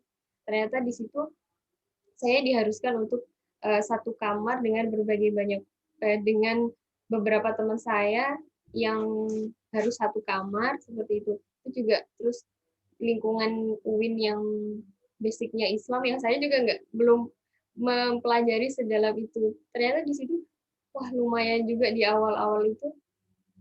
Nah, pas waktu itu ternyata tapi dukungan dari keluarga saya juga dan teman-teman di lingkungan sekitar itu sangat support. Menurut saya di situ juga sangat membantu sekali untuk saya beradaptasi karena teman-teman saya alhamdulillah di asrama itu tidak semenyeramkan yang saya bayangkan sebelumnya kayak gitu. Ternyata support orang-orang di sekitar itu sangat membantu juga untuk kita bisa beradaptasi. Gitu sih, itu mau sedikit sharing dari saya. Dari teman. Oke, kalau misalkan tidak ada yang untuk sharing-sharing, kita langsung masuk ke pertanyaan aja ya, Mbak ya. Boleh, boleh. Oke, nanti ini akan saya bacakan untuk beberapa pertanyaan yang sudah masuk. Nanti misalkan memang dari penjelasan Mbak Nafis misalkan ada yang kurang atau ada yang mau ditanyakan lagi, mungkin bisa kasih reaction tangan ya dari teman-teman. Jadi nanti bisa langsung disambung juga kayak gitu. Oke. Oke, akan saya bacakan untuk pertanyaan pertama ini bacakan ya. Oke. Untuk pertama, ini ada pertanyaan dari Zahra. Halo Kak Nafi, saya mau tanya sebagai seorang perempuan muslimah yang berkerudung, apakah ada respon dari masyarakat yang bikin kaget ketika di Jerman karena memakai kerudung? Jika ada, bagaimana cara Kak Nafis pada akhirnya bisa berdamai dengan pandangan tersebut? Terima kasih. Ini mau dibacakan terus langsung dijawab atau saya bacakan dulu, Mbak? Langsung jawab dulu aja ya, nanti saya takutnya lupa, Oh nanti iya, terlalu banyak. langsung dijawab aja. Nanti kalau untuk Kak Zahra ini, misalkan ada yang kurang jelas atau pengen disambung, boleh boleh lambaikan tangan di reaction ya. Oke, silakan Mbak Oke, Nafis. saya coba jawab ya. Tentang muslimah yang berkerudung ya, gimana tantangannya dan gimana berdamai dengan kondisi tersebut ya. Saya waktu 1 tahun pertama itu agak di kota besar ya, tinggalnya dekat Frankfurt. Itu namanya Bad Homburg, itu salah satu pinggirannya Frankfurt, tapi di situ memang tinggalnya orang-orang yang dalam tanda kutip agak bonafit gitu ya, karena biasanya orang-orang kaya di Jerman itu tinggalnya nggak di kotanya, malah mereka tinggalnya di daerah pinggiran-pinggiran gitu, karena mereka pengen suasana yang jauh dari keramaian, pengen yang lebih sepi, lebih sunyi, dan mungkin kondisinya juga lebih aman buat anak-anak bermain dan lain sebagainya. Nah di situ tuh karena di sana itu masih kota gitu ya, tanda petik. Jadi di situ saya banyak temui orang-orang yang berjilbab dan sangat multikulti, atau terasa sekali di situ orang cuek aja, mau pakai jilbab mau apa terserah. Nah ketika kemudian saya 2017 itu saya pindah ke tempat saya tadi, FSJ atau kerja di Forensik Station itu tadi, di sana itu saya menemukan orang Jerman yang berbeda lagi. Jadi di Jerman itu memang ada, karena di Jerman itu kan ada 16 negara bagian ya, dan saya tinggalnya sekarang di negara bagian Baden-Württemberg.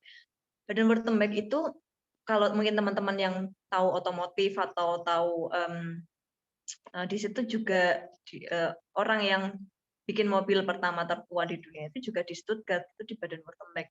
Mungkin tahu Daimler, tahu Porsche, itu semua ada di Baden-Württemberg.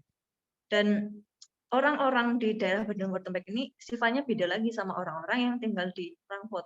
Jadi setiap kayak negara bagian tuh kayak punya ciri khas masing-masing. Contohnya di negara bagian Baden-Württemberg ini yang saya tinggal sekarang kan udah agak pelosok gitu ya.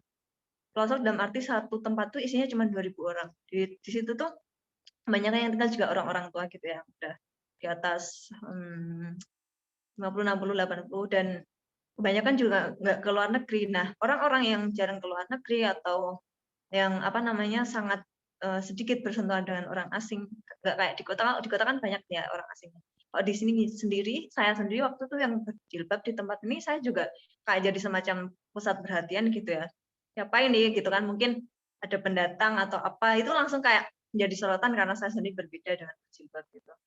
Jadi tantangannya tuh lebih ketika kita menjadi minoritas yang benar-benar cuma sendiri gitu. Dan di tempat kerja saya waktu itu juga cuma saya satu-satunya yang berjilbab, dan ya kita gimana sih, gimana kita, kalau orang Jerman itu biasanya gini, kalau mereka tanya kita jawab aja dengan jujur dan logis, dan ketika kita udah dengan kayak kita udah kuat, biasanya mereka nggak ganggu-ganggu lagi atau nggak tanya lebih lanjut lagi. Jadi ini saya memang pakai jilbab, dan di agama saya gini-gini, dan pokoknya dijelasin aja secara logis dan secara keyakinan kita, karena kita itu beragama juga dijamin sama Undang-Undang Dasar, bahwa di Grundrechtnya itu atau Undang-Undang Dasar itu disebutkan bahwa ada kebebasan beragama, atau bahkan di sini kan memilih pasangan pun diberi kebebasan ya, dan di sini juga mengakui adanya pasangan yang LGBT kayak gitu ya. Jadi kita tuh yang penting mau speak up aja, mau berani ngomong dan berani beradu argumentasi tentang keyakinan kita, itu sebenarnya mereka udah oke-oke aja, karena mereka mencoba mencari tahu seberapa kuat sih kita dengan keyakinan kita gitu. Dan yang memang nggak mudah kalau kita, memang di Jerman ada sekitar mungkin 5 jutaan orang muslim ya.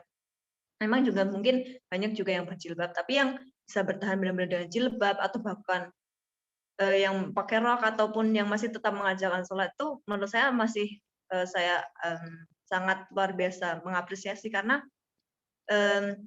kadang saya sempat temuin ada kolega, sempat saya ketemu orang gitu ya berjilbab, tapi ternyata dia nggak sholat, atau ada yang tapi itu kan bukan urusan saya, jadi saya sih egal gitu ya, terus terserah aja.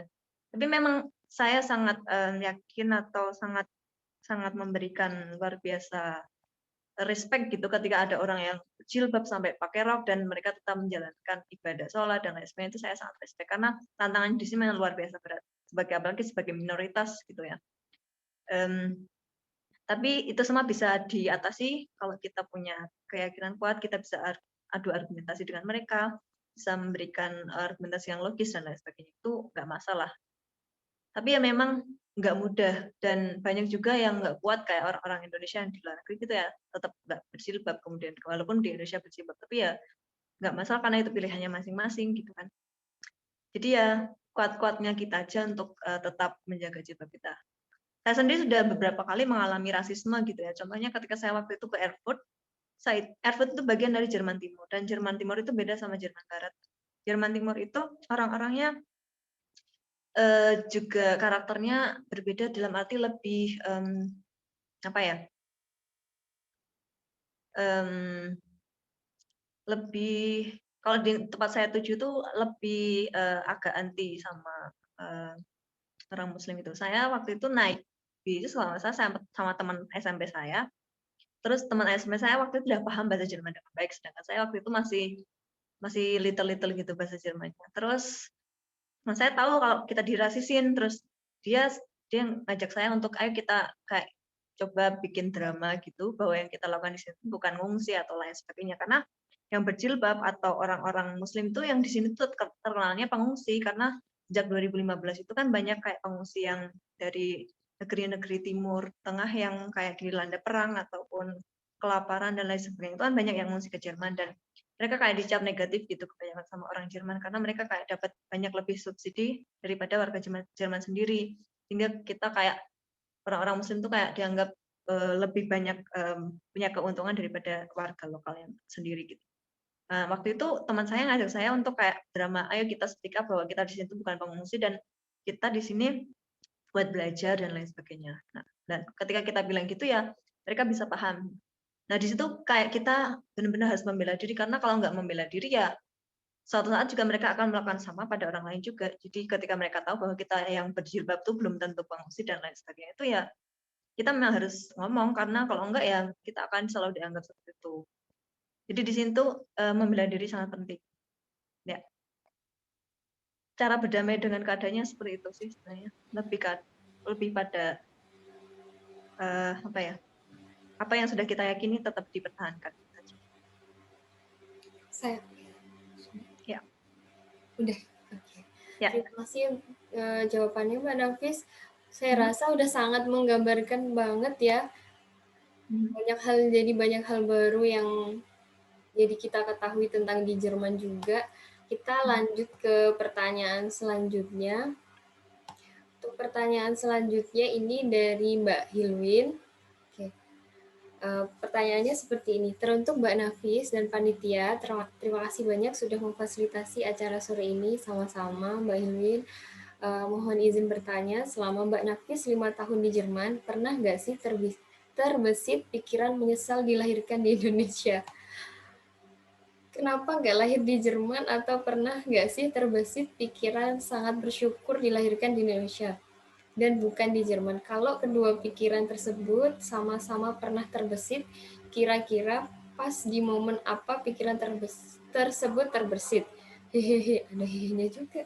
Terus kira-kira untuk dunia pendidikan di Jerman, menurut Mbak Nafis yang paling menarik dan sekiranya bisa diadopsi di Indonesia, kira-kira apa ya Mbak? Terima kasih. Oh, seperti ini ada 2 pertanyaan ya Mbak jadinya. Bagaimana tentang tanggapan kita ketika menjadi warga negara Indonesia, dan juga Mbak Hilwin pengen tahu tentang sistem pendidikan di Jerman seperti itu. Oke, terima kasih untuk pertanyaannya Mbak Hilwin. Ya. Terbesit nggak kalau kenapa nggak dilahirkan di Jerman ya? Saya nggak terbesit tuh. Saya nggak terbesit sama sekali bahwa saya kenapa dulu nggak dilahirkan di Jerman. Gitu. Malah yang terbesit ketika setelah menjalani 1 tahun atau hampir 2 tahun di Jerman itu saya cuman begini, saya sangat bersyukur saya dilahirkan di Indonesia dan sebagai orang Jawa. Itu yang terbesit. Bahkan sampai sekarang itu yang masih saya syukuri. Saya dulu untungnya terlahir di Indonesia dan di suku Jawa dan dilahirkan dari keluarga Muslim, itu yang luar biasa, alhamdulillah sekali. Karena banyak hal. Kalau nanti dibahas itu nanti panjang banget itu. Terus dari segi dunia pendidikan yang paling menarik yang seperti apa yang mungkin bisa diadopsi di Indonesia ya. Saya tuh sangat orang Jerman itu kan sangat mereka sangat terstruktur, terorganisir, sangat on time, sangat kritis, sangat apalagi ya. Itu sih yang paling utama. Jadi dari mereka dari segi kritisnya aja itu udah luar biasa.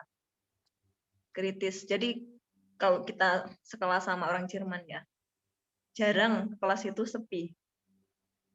Ini mungkin satu hal yang agak berbeda ketika kemarin saya sempat melihat videonya siapa itu ya, YouTuber dari Jepang yang kuliah di Waseda University yang sempat video call sama Mas Menteri itu. Saya lupa namanya. Pokoknya satu YouTuber terkenal di orang Indonesia di Jepang yang bilang kalau kuliah di sana ternyata cuma mendengarkan gurunya menyampaikan, terus diem, terus nggak ada diskusi. Itu kan berbeda sekali ya kalau kita di Indonesia. Kalau kita di Indonesia kan juga sudah ada diskusi. Nah, di Jerman diskusinya semakin kritis lagi. Dan bahkan orang itu dituntut paham, benar-benar paham sampai seluk-beluknya gitu. Pokoknya sampai detail-detailnya kenapa seperti ini, kenapa seperti ini, kenapa seperti ini. Jadi kalau kita, contohnya ada orang, Hafiz, kamu melakukan ini ya, kita tuh harus tanya, kenapa harus dilakukan ini, mengapa kita harus sampai tahu detail-detailnya, kenapa orang melakukan itu, kenapa harus seperti apa, dan semuanya itu harus benar-benar detail, dan kita tahu dasarnya itu harus benar-benar tepat ketika melakukan sesuatu.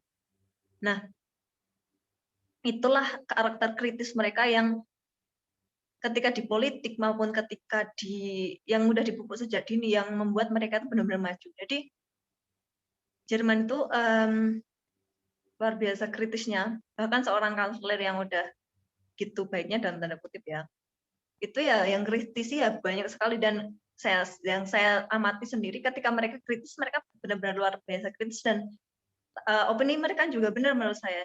Jadi walaupun kanan atau kiri, tapi mereka sama-sama benar. Jadi luar biasa pokoknya kalau kita menyimak kayak diskusinya mereka. Jadi kalau ada hal yang pengen dirubah atau apa, contohnya dikasih feedback ya, itu langsung dikerjakan langsung dalam 1-2 hari, 1 minggu itu langsung ada perubahan. Jadi itu yang membuat kayak mereka sangat maju gitu ya, karena apapun yang mungkin ada kendala-kendala di mana, masukan langsung dikirim atau masukan langsung dibawa ke wilayah nasional, dan itu langsung mereka bahas, dan itu langsung ada kayak perubahan gitu dari sisi yang sudah dikritisi itu. Ada contohnya banyak, tapi saya saat ini kebetulan nggak sempat terbesit di kepala apa contoh.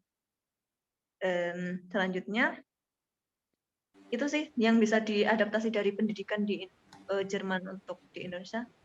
Jadi benar-benar bagaimana kekritisannya mereka dalam menyikapi setiap kebijakan ataupun bertanya pada setiap hal itu yang membuat mereka benar-benar maju. Jadi orang-orangnya, kalau saya bilang ya, orang Jerman itu kalau kita tanya sama orang Jerman, mereka tuh biasanya tahu banyak banget dan mereka biasanya sangat pintar. tinggal kita pinter-pinter tanya aja. Dan itu yang jadi walaupun apa ya, dalam tanda kutip kayak contohnya saya kan pernah kerja sama tersangka-tersangka di Jerman. Mereka tuh luar biasa pintar sebenarnya, luar biasa pintar pokoknya. Jadi kita nggak usah kayak memandang, oh dia tersangka dan kita nggak mau open gitu, enggak. Malah saya banyak belajar dari para tersangka ini, gimana caranya mereka mengirim barang-barang haram itu, atau kok bisa, atau mereka tahu banyak hal, mereka sangat pandai dan luar biasa tentang itu. Tapi ya, pokoknya kita gimana open dan gimana selalu bertanya aja sama mereka. Itu sih yang saya luar biasa belajar dari orang-orang Jerman, yang mungkin juga bisa diadaptasi di Indonesia. Itu Hilwin itu kalau nggak salah Mbak Hilwin mengacungkan tangan atau apa itu? Oh iya, ya. Oke, Mbak Hilwin boleh open mic. Ada yang mau disampaikan atau tanggapan? Ya, Saya persilakan. Ya, terima kasih atas waktunya Mbak Hani. Iya. Dan terima kasih atas penjabarannya Mbak Nafis. Ini kan tadi Mbak Nafis sempat mengatakan bahwa justru Mbak Nafis itu sangat bersyukur dan sangat, misalnya apa ya, sangat bersyukur telah dilahirkan sebagai orang Jawa dan sebagai orang Indonesia, sebagai orang Islam. Dan sementara kalau misalkan di kacamata orang-orang luar, biasanya kalau membandingkan antara Jerman dan Indonesia itu kan mesti apa ya, wah Jerman gitu loh. Ya kayak Indonesia itu lebih apa ya, lebih bawah lah daripada Jerman. Nah, kira-kira kalau dari pengamatan Mbak Nafis sendiri dan pengalamannya Mbak Nafis itu sebenarnya apa sih keistimewaan orang Jawa, orang Indonesia yang sampai membuat Mbak Nafis itu sangat bersyukur dilahirkan sebagai orang Jawa, sebagai orang Indonesia, dan sebagai orang Islam. Yang itu tidak Mbak Nafis temui di Jerman. Terima kasih, Mbak. Bisa langsung ditanggupin, Mbak? Ya. Terima kasih atas pertanyaannya Mbak Hilwin. Itu tadi yang sempat saya katakan yang nggak pengen saya bahas, karena kalau bahas itu bisa panjang sekali. Tapi saya akan coba persingkat. Kenapa saya bersyukur jadi orang Indonesia, kenapa saya bersyukur sebagai orang Jawa, dan kenapa saya bersyukur menjadi orang Islam. Karena ketika saya amati ya dari proses para tersangka ini yang mereka dalam kondisi semi penjara dan semi rumah sakit ini, saya melihat, saya mengobservasi, mungkin kayak mereka melakukan contohnya kejahatan gitu ya, mereka memang diterapi luar biasa. Mereka bahkan sebagai tersangka pun mereka dapat makan 3 kali dalam sehari yang luar biasa. Enak dan semuanya terjamin lah, mereka dihormati haknya sebagai manusia, walaupun mereka statusnya tersangka gitu ya. Tapi ketika sudah melakukan begitu banyak terapi, dan kemudian mereka keluar gitu ya, sudah bisa keluar dari penjara ataupun rumah sakit jiwa ini, pada endingnya yang bisa membatasi perilaku negatif kita atau tindakan-tindakan negatifnya manusia atau perilaku yang apa ya namanya kriminal itu pada endingnya adalah ketika keyakinan setiap orang itu kembali lagi kepada, ketika orang punya keyakinan akan keberadaan Tuhannya, ketika orang punya jadi batasnya itu antara kita dan Tuhan. Nah, dalam arti gini, dalam arti ketika kita itu yakin kita orang Islam, kita percaya Tuhan, kita punya Pancasila yang dalam sila pertamanya ketuhanan yang Maha Esa, dalam arti kita mengakui adanya Tuhan, kita mengakui adanya kekuatan di luar diri kita yang melihat kita, yang mengadili kita nanti di hari akhir, dan itu menurut saya itu salah satu pengendalian atau satu indikator yang bisa membuat manusia itu merubah perilakunya. Karena ketika kayak cuman negara aja ya yang menghukum mereka atau mungkin diterapi, tapi mereka akan tetap kayak recidif atau rukval atau apa ya bahasa Indonesianya. Ini kembali pada perilakunya itu. Apa ya bahasa Indonesianya apa? Recidif, rukval. Bentar, aku lupa. Mbak, bahasanya. Kambuh ya. Jadi perilakunya itu bisa kambuh lagi gitu. mereka bisa walaupun dari terapi dengan sebegitu kerennya gitu ya, tapi mereka bisa kambuh lagi ketika nggak memiliki benteng yang kuat dalam dirinya yang bisa mengendalikan perilakunya itu. Karena pengendali terbesar diri kita atau benteng terkuat itu adalah iman kita atau keyakinan akan Tuhan. Karena Tuhan tuh melihat dimanapun itu apa yang kita lakukan gitu kan. Sedangkan kalau kayak pasien-pasien tuh mereka ketika keluar gitu ya, terus mereka merasa bebas gitu dari penjara dan tidak diini lagi. Tapi kan mereka kemungkinan untuk melakukan lagi entah itu kecanduan alkohol lagi atau apalagi kan mereka biasanya tetap nggak bisa lepas dari itu karena mereka nggak punya keyakinan atau mereka atau apa ya kecerdasannya mereka itu udah stop saja sampai di situ nggak ada yang lebih tinggi lagi dari kecerdasan itu. Padahal manusia itu kan kecerdasannya cuman nggak ada satu tetesnya airnya samudranya Tuhan gitu ya. Saya mereka tuh manusia itu sangat kecil gitu, tapi kita tuh merasa bahwa manusia itu yang mengendalikan semuanya gitu.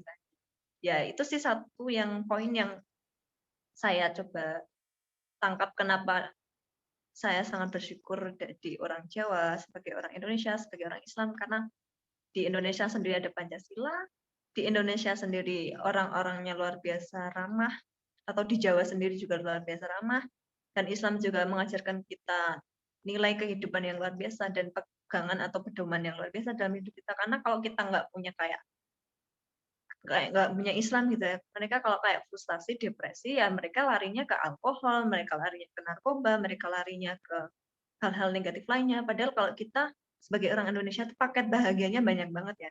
Coba aja kalau kita lihat di bulan puasa ini ya, semuanya stres karena masalah nggak punya kerjaan atau gara-gara pandemi atau apa. Coba lihat manusia-manusia Indonesia, mereka tetap bisa tertawa gitu. Mereka bisa menertawakan keadaan. Nah, kalau itu sebagai kalau orang Jerman yang malam itu, orang komputer lambat 1 menit atau 1 detik aja udah komputernya pengen dibanting gitu ya. Jadi benar-benar kesabarannya atau ininya orang Indonesia tuh luar biasa. Jadi mereka tuh meskipun ditempa dengan luar biasa beratnya, nggak banyak dibantu oleh negara dalam banyak hal, tapi mereka tetap sebagai manusia itu luar biasa sekali. Nggak tahu gitu, saya nggak bisa lagi membahasakannya. Itu sementara kayak gitu jawabannya Mbak Hilmin. Semoga sudah puas ya. Semoga ya Mbak. Menurut saya juga udah sangat menjabarkan apa yang menjadi pertanyaannya dari Mbak Nafis. Nyambung ya Mbak, ada pertanyaan dari Pak Kristiaji Indramojo. Dari yang sudah dipaparkan tadi ada pertanyaan yang begini untuk pertanyaannya, yang membuat Jerman disiplin itu apakah karena memang karakternya atau faktor internal, ataukah karena sistem yang hebat sehingga tidak memberi celah seseorang untuk tidak disiplin? Seperti itu pertanyaannya.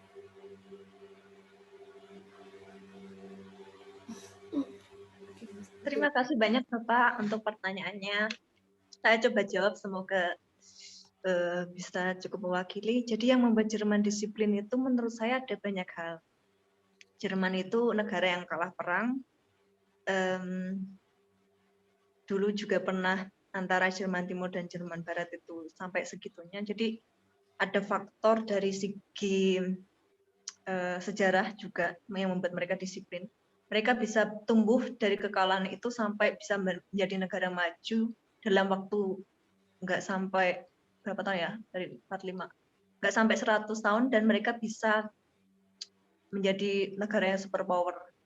Itu jadi orang Jerman sendiri tuh dari disiplinnya itu udah kelihatan ketika juga dari gini, kalau kita mau lihat ke belakang lagi, sejarah itu ada sejarah peperangan, terus ada sejarah dulu Gunung Tambora. Jadi kalau Gunung Tambora itu dulu sempat meletus di tahun 1800-an kalau nggak salah, dan itu abunya sampai menggagalkan semua pertanian yang ada di Eropa dan membuat orang-orang di sini tuh sampai kayak dalam tanda kutip kaliren kalau bahasa Jawanya, tapi kalau bahasa Indonesianya kayak kelaparan tingkat akut ya gitu. Jadi yang membuat mereka benar-benar disiplin itu salah satunya juga faktor sejarah, karena pertanian dulu itu di sini susah banget karena kondisi alamnya waktu itu juga gitu, dan kondisi alam sekarang pun masih sama. Kondisi alamnya kalau di sini tuh winternya lama sekali. Jadi ketika mereka nggak mempersiapkan dengan baik sumber daya alam sebelum memasuki winter, itu mereka juga nggak bisa bertahan hidup kalau nggak punya makanan. Maka mereka di kondisi summer atau kondisi musim panas, mereka harus benar-benar menyiapkan makanan-makanan yang mereka butuhkan di kondisi winter. Nah, itu satu, musim juga berpengaruh. Terus sejarah juga berpengaruh yang membuat mereka disiplin. Dan ketika mereka kayak lebih banyak cuaca dinginnya dan bagaimana mereka rasanya tetap bekerja dalam situasi dingin itu juga luar biasa kalau saya rasakan sendiri. Jadi kalau orang dalam kondisi dingin gitu rasanya kan males, pengennya mager gitu ya kalau anak bahasa zaman sekarang.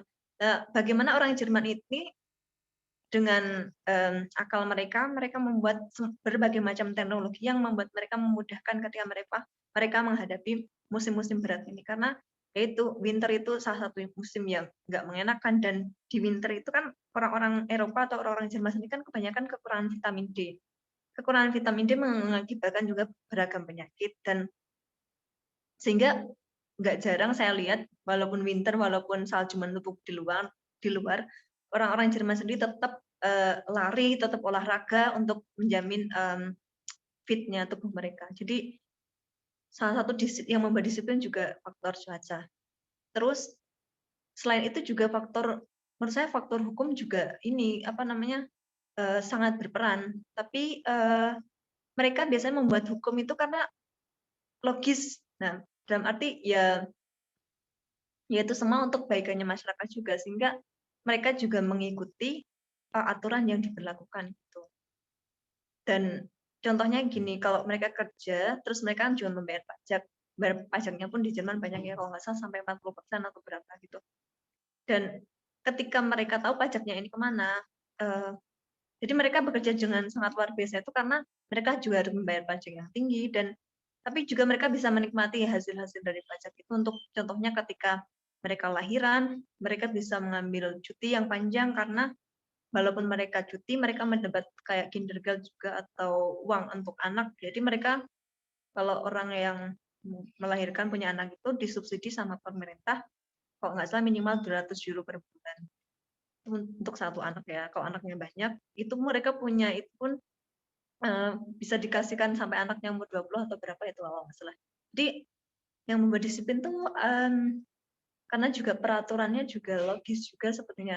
Itu kalau sependek pemahaman saya itu salah satu yang di antara yang membuat orang Jerman disiplin, Bapak. Mungkin Bapak mau menambahkan. Saya kurang. Ya, gitu. Oke, mungkin begitu ya Pak Kris. Atau mungkin Anda mau memberi tanggapan, Bapak boleh melambaikan tangan jika ingin memberi tanggapan. Mungkin udah menjawab ya Mbak. Oke, kita lanjut. Ya. Kita lanjut ke pertanyaan selanjutnya. Ini masih Mbak Hilun juga. Pertanyaan selanjutnya, Mbak izin bertanya lagi, kalau perihal parenting ala orang Jerman itu seperti apa ya Mbak? Terima kasih. Sepertinya udah mau persiapan ini ya. Oke. Terima kasih pertanyaannya. Ini mungkin salah satu juga yang menjawab ini sih pertanyaannya Pak Kris sih. Parenting ala orang Jerman ini juga salah satu kunci disiplinnya orang Jerman. Tadi saya sempat lupa. Terima kasih Mbak Hilvin sudah memberikan pertanyaan sehingga saya ingat kembali. Parentingnya orang Jerman itu memang sejak kecil luar biasa disiplinnya. Jadi saya yang sempat 1 tahun di rumah orang Jerman itu saya melihat sendiri bagaimana orang Jerman mendidik anaknya. Jadi ada jam-jam tertentu yang mereka harus kayak makan bersama selalu gitu ya. Jadi mereka duduk semuanya di atas di ruang makan bersama, terus mereka sejak kecil gitu udah diajar untuk mandiri, untuk makan sendiri, entah usianya 1 tahun atau berapa, makan nggak ada suap-suapan atau apa gitu. Jadi mereka udah benar-benar dengan nalarnya mereka ini di depannya dikasih makanan untuk anaknya itu bisa mencoba mencari ininya sendiri, apa namanya ya, mengambil makanannya sendiri. Jadi nggak ada kayak ketergantungan orang lain yang harus menyuapi gitu contohnya. Terus juga disiplinnya itu juga kelihatan ketika bermain ya. Namanya anak-anak itu kalau bermain tuh pasti banyak sekali mainannya itu ya, dan pasti tercecer nih gitu ya, cecer satu ruangan atau di mana gitu kan. Nah, di tempat yang saya tinggal ini setelah main harus diberesin sendiri. Kalau enggak ya ada kayak ya tetap kita menerapkan, kalau dalam psikologi dikenalnya kayak apa sih namanya kalau dalam bahasa Inggrisnya? Kalau bahasa Jermannya Belohnung sama Strafe, tapi kalau bahasa Indonesianya atau bahasa Inggrisnya hukuman atau apa? Hukuman. Hukuman ya, Mbak? Punishment? Punishment sama apa itu? Aku lupa. Reward and punishment. Oke. Ya itu. Nah, reward sama punishment. Jadi tetap ada kayak reward sama punishment kayak gitu. Itu juga yang membuat anak-anak itu memang disiplinnya dilatih sejak dini. Dari sikat gigi, dari makan, dari minum, dan mereka tuh sangat jarang nangis ya di tempat yang saya tinggal itu. Dan ketika anak ini mulai tantrum gitu ya, dia kayak dimasukin di satu ruang khusus gitu, di pojokan tuh, dipinggirkan dulu. Nanti kalau tantrumnya udah selesai baru diajak di tempat makan lagi untuk melanjutkan makan, dan ya diterima lagi sebagai ini apa namanya anak yang bisa makan bareng lagi dengan anggota keluarga yang lain. Jadi disiplinnya itu udah ada ditanam dari sejak dini. Apapun itu, semua terorganisir. PR pulang sekolah harus langsung dikerjakan. Nggak dikerjakan, nggak boleh main. Dan mereka mengatur jadwalnya itu juga luar biasa. Dan yang luar biasa lagi itu apa ya? Tingkat bacanya mereka. Usianya kebanyakan anak Jerman yang saya temui itu walaupun usianya masih kecil-kecil di bawah 10 tahun atau masih di bawah 15 tahun, kebanyakan udah pakai kacamata. Karena dari kecil udah disodorin buku-buku yang luar biasa tebal dan banyaknya. Dan saya sempat tanya sama salah satu anak yang tinggal di keluarga itu, sudah berapa buku yang kamu baca dalam setahun ini? Dia jawab minimal 100. Nah, kalau dibandingkan dengan kita, berapa buku yang kita baca gitu kan. Jadi mereka pun bahkan kalau contohnya kalau ke luar gitu ya, pergi kemana atau melakukan perjalanan kemana, mereka di mobil pun mereka mereka di mobil ada yang baca buku, ada yang gini, di mobil itu kita mendengarkan audiobook atau hardbook kalau dalam bahasa Jerman. Jadi mereka kayak pikirannya tuh nggak berhenti untuk apalah mencerna apapun gitu, nggak domblong atau nggak apa gitu ya kalau. Jadi benar-benar dari kecil itu memang sudah dibiasakan untuk baca, untuk disiplin, untuk membereskan semua keperluannya mereka. Pokoknya dididik mandiri sedini mungkin. Masak juga mereka udah dari yang kecil-kecil itu udah diajarin juga. Jadi memang karena di Jerman itu orang Jerman asli itu sangat jarang makan di restoran. Mereka makan di restoran kalau contohnya kayak apa ya, suatu momentum atau apa gitu. Dan mereka kebanyakan masak gitu. Dan mereka pun memilih itu karena masakan sendiri lebih sehat dan lebih tahu apa yang digunakan. Mereka contohnya kan makan yang bio atau yang organik. Kalau beli di restoran atau di mana kan kadang kita nggak tahu itu bahannya dari bio atau dari mana. Karena kalau orang Jerman sendiri ya, saking kritisnya mereka, itu mereka pun tahu ini tanaman berasal dari mana. Contohnya timun ya, timun itu mereka ketika beli timun di supermarket, mereka beli timun di supermarket biasanya ada labelnya ini dari mana datangnya. Di negara-negara tertentu mereka nggak mau beli, contohnya timun dari Belanda. Kenapa? Karena pertanian atau perkebunan di Belanda ini kebanyakan pakai apa ya, nggak tahu lah saya istilahnya, nggak tahu, campuran gen teknik atau apa. Jadi kayak rekayasa gen atau yang membuat mereka tetap memiliki timun dengan sistem tertentu yang mudah dicampur baur dengan luar biasa, nggak tahu canggihnya gitu ya, yang menghasilkan timun ini. Jadi dari tempat-tempat tertentu mereka kadang nggak mau beli ininya, makanannya atau buah-buah atau sayurannya. Jadi mereka lebih suka yang hasil-hasil lokal yang kayak produksi dari Jerman sendiri atau produksi-produksi lokal dari ini. Dan itu juga lebih sehat karena apa? Karena mereka nggak membutuhkan transportasi yang jauh dari mana atau dari apa, biar juga untuk membantu tingkat apa namanya, tingkat pendapatannya warga lokal sendiri, dan banyak hal lainnya yang mereka itu sangat teliti dalam segala hal. Ya, sementara kayak gitu jawabannya. Mbak Hilwin, semoga terpuaskan. Berarti memang ketika memang menginginkan ketika ada anak disiplin, kebiasaan di Jerman itu sangat disiplin tinggi, itu memang salah satunya juga karena pembiasaan dari dini gitu ya, Mbak. Salah satunya. Oke, semoga menjawab ya Mbak Hilwin. Oke, kita masuk ke pertanyaan selanjutnya ya Mbak. Ini pertanyaan dari Zahra lagi. Mungkin ini nanti bisa agak disingkat aja ya jawabannya. Di sini saya bacakan. Izin bertanya lagi, Kak, bolehkah diceritakan bagaimana dulu Kak Nafis memulai untuk belajar bahasa Jerman? Kira-kira butuh berapa bulan untuk dapat menguasai bahasa Jerman dan lolos ujian dengan skor minimal untuk diterima program ini di Jerman? Mungkin agak beda dari tema ya, Mbak. Beda dari tema. Kalau ini mungkin kalau Mbak Nafis berkenan bisa dijawab. Oke, saya Gimana? Saya itu dulu itu 2000 berapa ya? 2014 saya itu dapat undangan conference di Jerman di Nuremberg. Tapi saya nggak bisa datang waktu itu. Terus saya waktu itu sebenarnya udah bikin ini apa namanya? Paspor. Udah bikin paspor di Malang 2014. Terus kan udah bikin paspor ya. Masa bikin paspor doang nggak bisa ke luar negeri gitu kan. Ya udahlah, waktu itu akhirnya cari-cari info terus kelah job di Jerman gitu kan. Terus waktu itu semester 7 kalau nggak salah.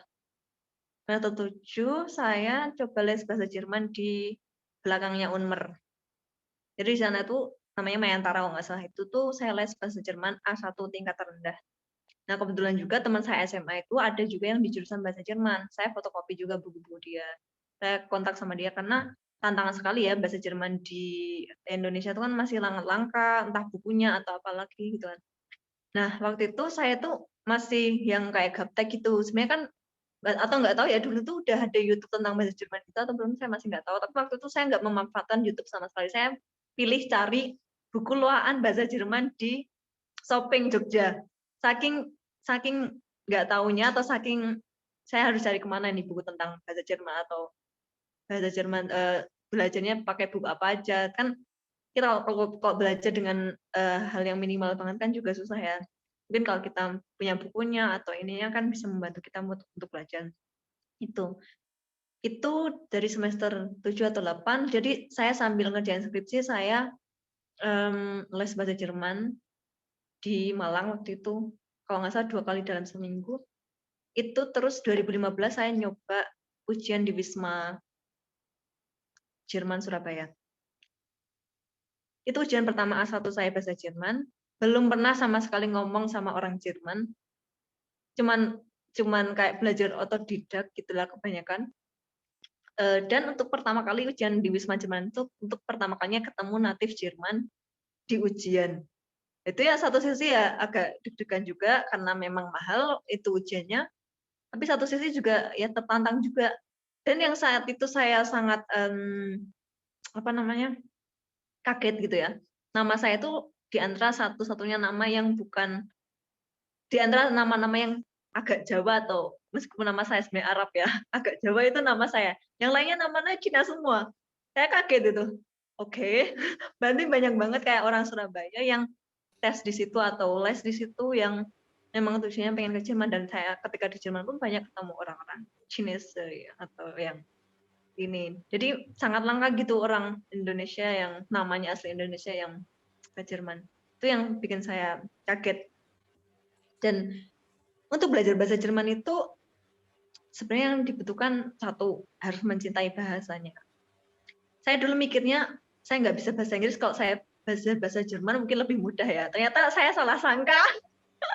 Saya salah sangka. Ternyata bahasa Jerman lebih sulit daripada bahasa Inggris. Karena apa? Karena kita harus belajar lagi vocabnya dari awal. Karena kita gramatiknya Jerman itu beda banget sama grammarnya Inggris. Dan pokoknya kalau bahasa Jerman itu dibolak-balik semuanya kayak gitu. Jadi benar-benar saya tuh sampai sekarang pun belum selesai belajar bahasa Jerman dan masih harus belajar lagi karena saya nggak fokus belajarnya. Mungkin akan lebih bagus kalau dari Indonesia itu udah les di Goethe, terus Goethe karena apa? Karena itu Goethe itu udah kayak orang-orang asli dan orang-orang yang lebih apa namanya pakarnya gitu ya. Karena kalau di les-lesan biasa tuh biasanya nggak maksimal. Saya juga ngerasa gitu dulu. Kalau udah les di Goethe terus udah benar-benar sampai B2 atau ini udah biasanya kalau udah bisa B2, udah punya sertifikat B2 itu biasalah hidup dengan baik di Jerman.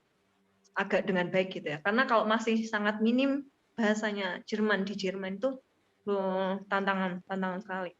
Karena nggak mudah memahami orang Jerman, apalagi kalau nggak bisa bahasanya.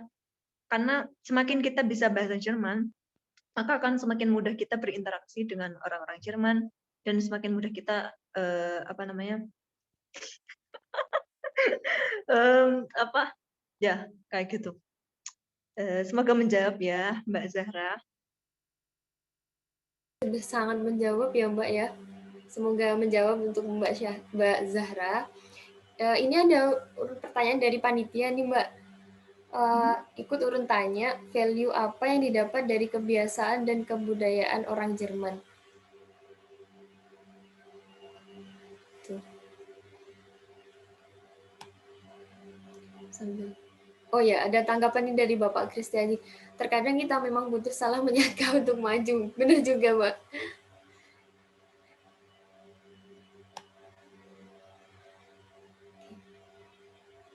Bentar saya lagi nulis. Siap. Value apa yang bisa didapat dari kebiasaan orang Jerman? Gitu ya tadi pertanyaannya. Iya, betul. Sebenarnya sudah sempat banyak saya ceritakan tadi di depan sih value-nya. Apalagi ya kira-kira yang perlu ditambahkan ya? Seperti disiplin tadi juga ya tentang disiplin banget. Mereka juga ramah juga. Mereka itu kalau apa namanya artinya sportnya mereka kalah dah orang Indonesia itu. Kalau sportnya orang Jerman, jadi Sabtu Minggu mereka kadang pakai ngontel seharian sampai 20 km atau entah jalan 20 km itu lebih atau bahkan kayak mengembarai hutan gitu ya. Ataupun pakai mountain bike gitu. Pokoknya mereka itu orang yang sangat menjunjung tinggi hidup sehat dan olahraga. Makanya usia mereka pun kebanyakan usia 100 tahun atau 90 tahun itu masih fit gitu ya. Itu yang membuat salah satu kunci kesehatannya orang Jerman. Nah, mereka sangat disiplin dalam memakan, tahu apa yang mereka makan, paham itu mengandung apa dan apa efeknya untuk tubuh kita. Pokoknya saking detailnya mereka dan saking seriusnya mereka tentang kehidupan mereka tuh mereka sampai segitunya. Kalorinya yang masuk berapa, minumnya harus berapa itu mereka udah tahu semua. Dan bahkan ya itu yang saya sempat share di Instagram saya tuh orang-orang tua di Jerman kebanyakan minum teh nggak pakai gula, terus mereka akan sangat meminimalisir gula, mereka akan meminimalisir garam, mereka nggak pernah makan chips, mereka nggak pernah itu yang sangat berbeda dengan kita karena kita makanya dilahirkan dengan lidah yang khas pedas dan khas asin gitu ya. Kalau nggak ada itu kayaknya nggak enak. Oke. Sementara kayak gitu jawabannya, semoga bisa menjawab. Terima kasih Hanum, semoga menjawab ya untuk panitia yang bertanya tadi. Oke, mungkin ini pertanyaan terakhir ya Mbak karena waktu kita sampai jam 4. Ini mungkin saya bacakan untuk pertanyaan terakhir dari Mbak Lisha Zulfia. Lisha Zulfia. Begini untuk pertanyaan Mbak Nafis, kan bersyukur sebagai orang Jawa Muslim, bersyukur nggak pernah belajar psikologi, kerasa beda nggak sih kemampuan survivalnya dengan yang nggak punya ilmu psikologi? Ada 2 pertanyaan Mbak. Dengan profesi yang sedang ditekuni, Mbak Nafis saat ini ada nggak career path-nya, kira-kira jabatan atau level profesionalitas tertinggi yang bisa dicapai orang asing di Jerman. Oh, ada 2 pertanyaan. Yang satu pertanyaan tentang survival-nya orang psikologi dan bukan, dan yang kedua tentang career path bekerja di Jerman. Itu sih untuk pertanyaan dari Bu Lisha. Bersyukur nggak pernah belajar psikologi. Bu Lisha, terima kasih untuk pertanyaannya. Terima kasih sudah bergabung. Saya sangat bersyukur belajar psikologi sebelum saya ke Jerman. Dan saya sangat bersyukur kuliah S1 dulu di Indonesia sebelum ke Jerman. Karena sangat beda. Ibaratnya kalau saking pintarnya orang Jerman itu ya, itu tuh anak-anak muda itu pikirannya udah kayak sama dengan lulusan-lulusan S1 di Indonesia, atau bahkan lebih lagi. Jadi meskipun teman-teman saya saat ini umurnya masih berapa ya? 19, enggak ada 19, 20, 21, 22, 23. Teman-teman sekolah saya itu, mereka itu luar biasa kritis, pinternya, dan mereka udah lebih dewasa dalam berpikir menurut saya. Mereka lebih pola pikirnya memang mungkin karena udah dari kecil diajari seperti itu ya. Jadi mereka menurut saya lebih dewasa daripada orang-orang di umur yang sama dengan anak Indonesia. Bersyukur pernah belajar psikologi karena saya ketika ikut au pair tuh saya nggak berperan sebagai au pair benar-benar gitu ya. Saya merasa di situ saya sebagai peneliti. Dalam arti saya mengobservasi orang Jerman, mengobservasi bagaimana mereka ketika mendidik anak, bagaimana mereka berperilaku, bagaimana mereka, itu kan menarik sekali ya. Dan itu saya observasinya 1 tahun gitu kan, itu kan waktunya juga cukup untuk menyimpulkan apa sih perbedaan parenting ala orang Indonesia dan parenting ala orang Jerman. Kenapa orang Jerman sampai sekekeh itu atau sepinter itu atau seorganisir atau terstruktur seperti itu. Dan mungkin kalau dalam bahasa kasarnya bisa dikatakan karena negara Jerman itu negara industri ya, dan negara industri itu semuanya harus saklek gitu ya. Jadi kalau nggak A ya nggak bisa, kalau nggak B ya nggak bisa, mau apapun alasannya gitu. Itulah yang membuat negara industri Jerman sampai seperti ini. Dan di situ saya sangat, ketika saya menggunakan psikologi dalam analisis banyak hal ya, mungkin dalam keputusan yang saya ambil ataupun dalam berinteraksi dengan orang lain dan lain sebagainya, itu juga sangat berguna ilmu psikologi. Bahkan menurut saya sebisa mungkin orang itu harus paham psikologi dulu sebelum berinteraksi dengan orang. Itu akan membantu memudahkan dalam banyak hal. Karena kalau kita paham psikologi, karena psikologi itu kan bagaimana kita memahami perilaku, bagaimana kita mengerti perilaku atau kebutuhan apa yang dari orang yang berlawanan dengan kita atau orang yang kita ajak diskusi, dan banyak hal lain lagi yang itu sangat mendukung untuk kita bisa survival atau adaptasi dengan baik di negeri orang. Dan kita pastinya punya resiliensi juga yang bagus ketika kita paham psikologi, karena kalau enggak ya itu kita nggak bisa mengendalikan emosi, dan paling fatalnya kalau kita nggak punya iman yang bagus ya bunuh diri itu sangat mungkin di luar negeri, karena di sini tantangan dan tekanannya luar biasa besar. Makanya kalau ada orang tua yang menyekolahkannya anaknya ke luar negeri, kalau bisa harus tahu siapa temannya yang di luar negeri itu. Harus punya kontaknya. Karena kalau udah di luar negeri, kalau terjadi apa-apa itu, kita sama sekali nggak punya info atau apa yang anak kita lakukan, nggak punya kontrol gitu ya. Dalam arti ketika dalam tanda kutip orang itu keluar dari Indonesia, ibaratnya itu dalam tanda petik orang keluar dari penjara. Karena di Jerman itu sangat luar biasa bebas. Dan kalau sampai salah bergaul atau kalau sampai nggak terdeteksi kemana-kemananya atau apa-apanya, yaitu banyak contoh kasus-kasus negatif lain. Contohnya yang waktu itu kemarin yang sempat ramai di Inggris itu orang Indonesia yang jadi pedofil atau apa itu namanya, sampai 100 orang itu, lupa kasusnya itu. Tapi itu sangat terkenal. Jadi di situ tuh jangan sampai ketika kita melepas anak ke luar negeri itu udah lepas total gitu, enggak. Karena bahaya sekali. Dan ada juga sempat kemarin itu ada orang Indonesia yang sempat tenggelam ketika renang di danau itu, dan nggak punya kontak atau apa dari entah antara KJRI atau dengan orang Indonesia atau Jadi identitas nggak diisi penuh atau seperti apa sampai kemudian merepotkan banyak orang. Dan yang namanya ketika harus membawa pulang jenazah ke Indonesia itu juga luar biasa mahal. Maka benar-benar sebenarnya kalau ke luar negeri itu harus persiapannya macam-macam dan banyak sekali, entah mental, entah semua apalah yang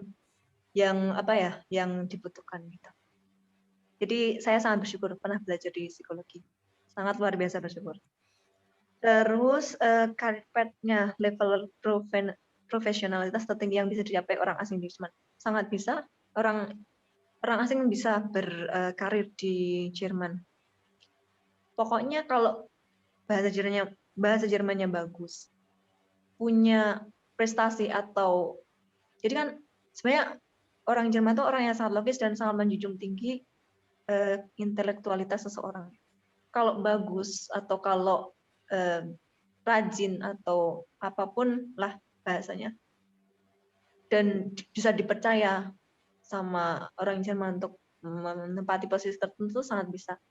Saya nggak kenal sih, tahu ada orang Indonesia yang jadi profesor juga di Universitas Basel. Ada orang Indonesia yang duduk di suatu perusahaan multi internasional juga di sini. Terus ada juga orang asing dari Vietnam kalau nggak salah, namanya Mai Ting Nguyen. Dia punya YouTube dan dia sangat menginspirasi orang dari YouTube yang dia bahas tentang bahasa Jerman. Dia sampai diundang sama Bundeskanzler atau kanselernya Jerman untuk mendapat penghargaan. Jadi di sini tuh profesionalisme sangat dijunjung tinggi, apalagi sekarang kan kondisinya Jerman sedang membutuhkan banyak tenaga ahli. Karena kalau melihat piramida penduduknya Jerman itu kan piramida yang terbalik. Jadi lebih banyak manusia dengan usia yang lanjut daripada yang muda-muda. Dan orang asing kayak dokter-dokter gitu banyak sekali yang datang ke Jerman karena di Jerman sedang butuh tenaga kesehatan tuh butuh luar biasa banyak. Nah, kalau saya sendiri yang saya tekuni sebagai perawat, ini kalau level karirnya di perawat itu sebenarnya nggak bisa seperti kayak kalau naik jabatan atau apa-apa kayak di pemerintahan atau apa-apa gitu ya. Tapi kalau yang saya sekarang sedang lakukan itu, ketika saya habis belajar dari perawat, saya terinspirasi dari psikolog dulu waktu di forensik itu. Dia kerja 10 tahun jadi perawat, habis itu dia S2 forensik psikologi di Heidelberg, dan dia kemudian bekerja sebagai psikolog. Jadi saya sebenarnya sekarang masih kayak ngejar psikologinya, tapi saya juga sangat bersyukur ketika saya sekarang sekolah perawat karena saya jadi tahu tentang sistem kesehatan di Jerman. Saya juga belajar banyak kesehatan di sini. Dan ya seperti dulu Pak Kris pernah bilang ke saya bahwa jalan memang nggak harus lurus, ada jalan belok juga, tapi intinya nanti tujuan akhirnya bisa sama. Jadi waktunya itu nggak masalah mau berapa lama yang dibutuhkan, tapi selagi kita itu niatnya belajar, pasti kita juga akan mendapatkan banyak hal dalam belajar. Jadi saya belajar di sini untuk nggak kaku, untuk nggak harus setelah A, B, C itu nggak. Jadi saya juga siap menanti apa keajaiban-keajaiban apa yang menunggu saya di depan nanti. Karena saya ketika dulu meminta, saya pengen ke Hamburg, ternyata saya dikirimkannya malah ke pelosok, tapi saya malah belajar yang lebih lagi, belajar tentang forensik, ini yang saya sama sekali nggak pernah membayangkan, dan itu juga langka. Orang relawan ditempatkan di forensik station itu langka sekali, dan sampai saat itu saya ada kenalan S3 doktoral di Leipzig, itu orang Indonesia namanya Mbak Nadia Hanum, mungkin Polisi tahu. Dr. Renat sekarang sudah di Indonesia sudah lama, itu juga sampai kaget, wah Dek kamu boleh ya kerja di forensik gitu. Iya Mbak, saya ditempatin di sini. Jadi kayak saya malah langsung belajar dari lapangan, bukan belajar dari teori gitu. Jadi saya langsung melihat langsung gimana di lapangan penerapannya gitu. Dan saya sangat luar biasa bersyukur karena itu juga kesempatan langka yang nggak bisa setiap orang untuk bisa kerja di situ atau jadi relawan di situ. Jadi itu sementara jawabannya Bu Lisa, semoga menjawab yang ditanyakan. Kalau enggak, bisa ditanyakan lagi. Ya, semoga menjawab ya Bu Lisa. Untuk pertanyaannya, sepertinya saya sudah tidak perlu memberi kesimpulan sih Mbak. Udah disimpulkan sama Mbak Nafis dari awal sampai akhir. ada tanggapan dari Bu Lisha inspiratif dan semoga sukses, amin, amin. Terima kasih Semoga sekali, Bu Bu. Lisha juga. Mbak, waktunya sudah habis untuk pertemuan hari ini. Mohon maaf untuk beberapa teman-teman, untuk beberapa pertanyaan yang mungkin memang belum sempat untuk dibacakan. Semoga nanti kita ada kesempatan selanjutnya untuk bisa menyambung silaturahmi lagi. Amin. Terima kasih untuk teman-teman yang sudah hadir hari ini. Saya sebagai moderator hari ini mohon maaf jika ada banyak kesalahan dari kami. Kurang lebihnya seperti itu. Semoga kita selalu diberi kesehatan dan semoga untuk teman-teman yang menjalankan puasa diberi kelancaran dan juga keberkahan. Amin. Terima kasih. Terima kasih banyak untuk Mbak Nafis juga yang sudah menyempatkan waktunya di sela-sela kesibukannya. Jangan kapok-kapok untuk bisa sharing dengan kita ya, Mbak. Oke. Mungkin itu dari saya, kurang lebihnya mohon maaf. Selamat sore dan selamat siang untuk Mbak Nafis yang ada di Jerman. Terima kasih banyak untuk semuanya ya. Sama-sama Mbak. Sampai jumpa di lain kesempatan. Wassalamualaikum warahmatullahi wabarakatuh. Waalaikumsalam warahmatullahi wabarakatuh.